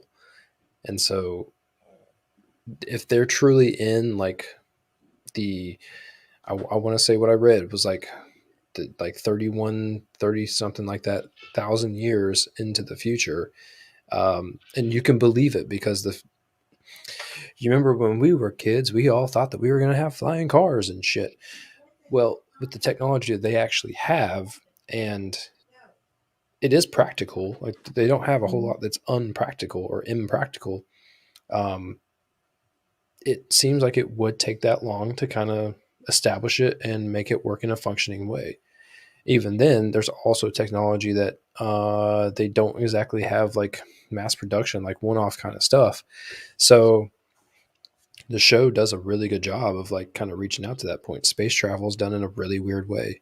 They have genetically engineered space people who are like bred and made to stay awake during time travel because the human and most like species conscious cannot take time travel. They have to be like knocked out and like watched and secured and made sure that they stay alive throughout the process. And these people are specifically made for that. So the show itself has so many crazy aspects to it. And I think the first season did a lot of work to open and tell a little, I don't want to say a little bit of a story. There's time jumps in this thing that you really got to come across. So when you get to those points, I think that next season, because they should pick it up, because I don't know what the numbers are, but knowing Apple and how like what kind of little content they actually have, the show will come back for a second season. And I surely hope, actually, no, it is come back for a second season because they have people cast for next season. I take that back. It will open your eyes and to a much broader like concept of like what a future show can be. Yeah. Dude, you have a knack for this. Like, have you ever watched a show and liked it and not be renewed for a second season? I'm pretty sure if you like it, you got a pretty good gauge of what's going to be. Yeah. What was that Netflix show? Jupiter. Oh yeah. Jupiter, whatever. Jupiter, was it Jupiter Yeah, Rising? but they got all of us on that one, man. Like, I can't believe that one didn't get renewed. That blows my mind with that one. Dude, no. I enjoyed that one pretty good. So, but yeah, dude, hey, you know what? Santa's bringing me a new TV for Christmas.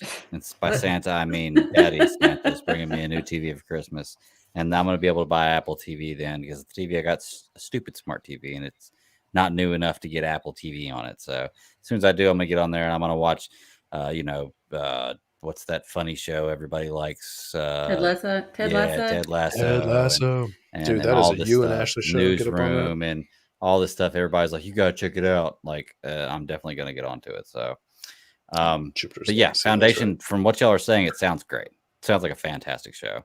Well, and the cool thing about it too is even though it's set so far in the future, there's still a lot of themes that are relevant today. Mm-hmm. Right. So I want to talk next week. You got to watch it. You got to watch the episode. You don't have to watch it tonight, but you got to watch it, and we got to talk about it. because whole week. there are certain, even if you and Well, I even talk about after it, even the last episode before this, this one. I mean, that one was pretty. To me, I thought that one was pretty powerful too. was that the one The where he took the walk. walk? Yeah. Mhm. Okay. I thought that one was pretty damn powerful too. So I was like, oh, eek. Of course, Oh, you just wait. It was a nice scene too. So it's like had nice eye candy in that one too. So Hey, I can't rob you of it. That's right. Enjoy Nothing wrong it with it. where the women can get it. That's right. That's right. All right. Well, do y'all have anything else you want to say about Foundation? Like the season finale comes out soon, or it already came out today. I guess came out today, you guys yeah. are gonna watch it, so we'll definitely talk about it. And this is season 1, right? So I'm not gonna be too far behind when I get to catch up on it. Okay. And if I it's as think good as y'all say it only is, I'm 10 probably not gonna have episodes. a problem catching up on it anyway. So. Yep. Well, look, it's a good thing we have a vacation week next week because we got a lot of stuff. We've got Hit Monkey next week, the finale of Arcane, Cowboy Bebop, The Matrix, Foundation. And guess what else comes out next week that I just looked up, y'all? Hawkeye comes out on the 24th, the day before Thanksgiving. So we got a lot of stuff to cover next week. A lot of stuff to cover. So it's really fun, but a lot of really good stuff. Well, I haven't seen Hit Monkey or Cowboy Bebop yet, but I've only seen like the preview for Cowboy Bebop, so that looks pretty will fun. tell you that they're completely watchable. I mean, Cowboy Bebop, a lot of people said it doesn't hold up to the hype of like the cartoon. I never watched cartoon. The show itself has been I had it on the background today while I was doing work, and I didn't, when we were talking about the trailer, we were like, like the camera aspects are like really cool and that kind of stuff. I didn't really see that, but then again, I was also like kind of watching it in the background. Right. I liked what they're going with the story. It's bland or not bland. It is vague enough for it to really build up and have a good like full season and like a good finale. Hit Monkey. Hit Monkey is it's John Wick animated, and instead of no one talking, because John Wick doesn't say a whole lot, Jason Sudeikis narrates the whole entire thing. Oh gosh, and it's just I didn't know that. It's just that it's should hilarious. be great then. Yeah, I'll let you fellas run with that one. That should be great. Yeah. It sounds like it's gonna be fun. I was worried whenever we were ending a lot of the shows a couple weeks ago. They were coming to the wraps that we were gonna have a lack of content, but we're actually kind of getting an overdose of content here right now with new stuff coming out. And it's funny with Cowboy Bebop. Like I have a friend who I had mentioned today to start talking. I was helping him move some stuff, and I had mentioned Cowboy Bebop, and I was like, "Yeah, have you seen that comes out today? Are you interested?" And he didn't realize that they were making. I don't know if he realized it. I don't think he did. But he hadn't seen the preview for it, at least. I know that much. And he'd mentioned to me that was his absolute all-time favorite anime cartoon growing up. And he was like, so he would love to see something like that. And I was like, well, check out the preview. And he said, no, I'm not watching the preview. I don't want any expectations going in. He said, now that I know this here, I'm going to watch it. I said, okay, cool. I said, the preview looks great, but if you're familiar with the show, I'm sure you'll have a better understanding of what's going on or judgment of how accurate it is or how fun it is. So, but from what I've seen of it, it looks great. I think it's what I'm going to end up watching tonight. Finishing Arcane tomorrow. Starting Hawkeye as soon as it comes out. I'm sure Hit Monkey will probably be my tomorrow thing too, because tomorrow night I don't have a lot going on. So, oh wait, I forgot. Tomorrow night I'm going to watch Ghostbusters. Yes, yes, that's right. So we're gonna go see that at noon tomorrow. So that's gonna be fun. Yeah, Nathan says that show. Yeah, Wheel of Time. Ross, you said something about Wheel of Time too, right? Yeah, no, I am definitely going to be probably catching up on that before the weekend is over. It is on Amazon. Okay. Yeah, it is. It's something I've had my eye on it for a while, along with all these other shows I've been watching. But I did not make it to it today because I ran out of time today. Shows, oh yeah, dude, this week has been a lift.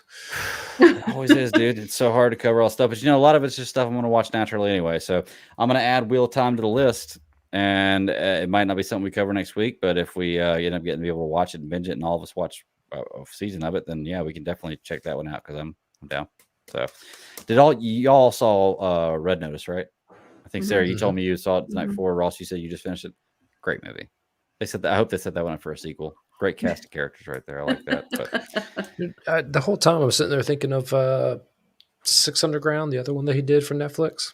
I'm like, it's a great. It's literally a start to finish movie.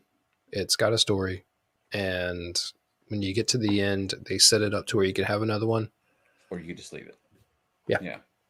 Yeah, they do a good job. And Six Underground was fantastic. Like, I love the opening scene. I'm a car guy, so I mean, when they just opened that whole entire thing up with a chase, and then straight up like decapitated the dude with the forklift, it was like, all right, I'm gonna watch the rest of this without a shadow of a doubt. Yeah. Deal. Well, all right, y'all. I'm spent. You already got here. We've gone for almost 3 hours tonight. We had a lot of stuff to talk about. We didn't even dive into really Arcane or like Arcane. That's the crazy thing. We talked about it for almost an hour, like 45 minutes. I was Didn't really even dive into it. surprised at this series. Like I said, when first seeing it, it was like, to me it felt like a bunch of just like the cutscenes from the video games. But like I said, I love that animation. So I was just like, oh, let's see how they do with this. So, but I love the split scenes. I mean, like you said, the animation is like artwork. It literally is like artwork. And then when they do all the funky cut scenes and everything else that they do to blend and mix and fade, man, visually it's stunning.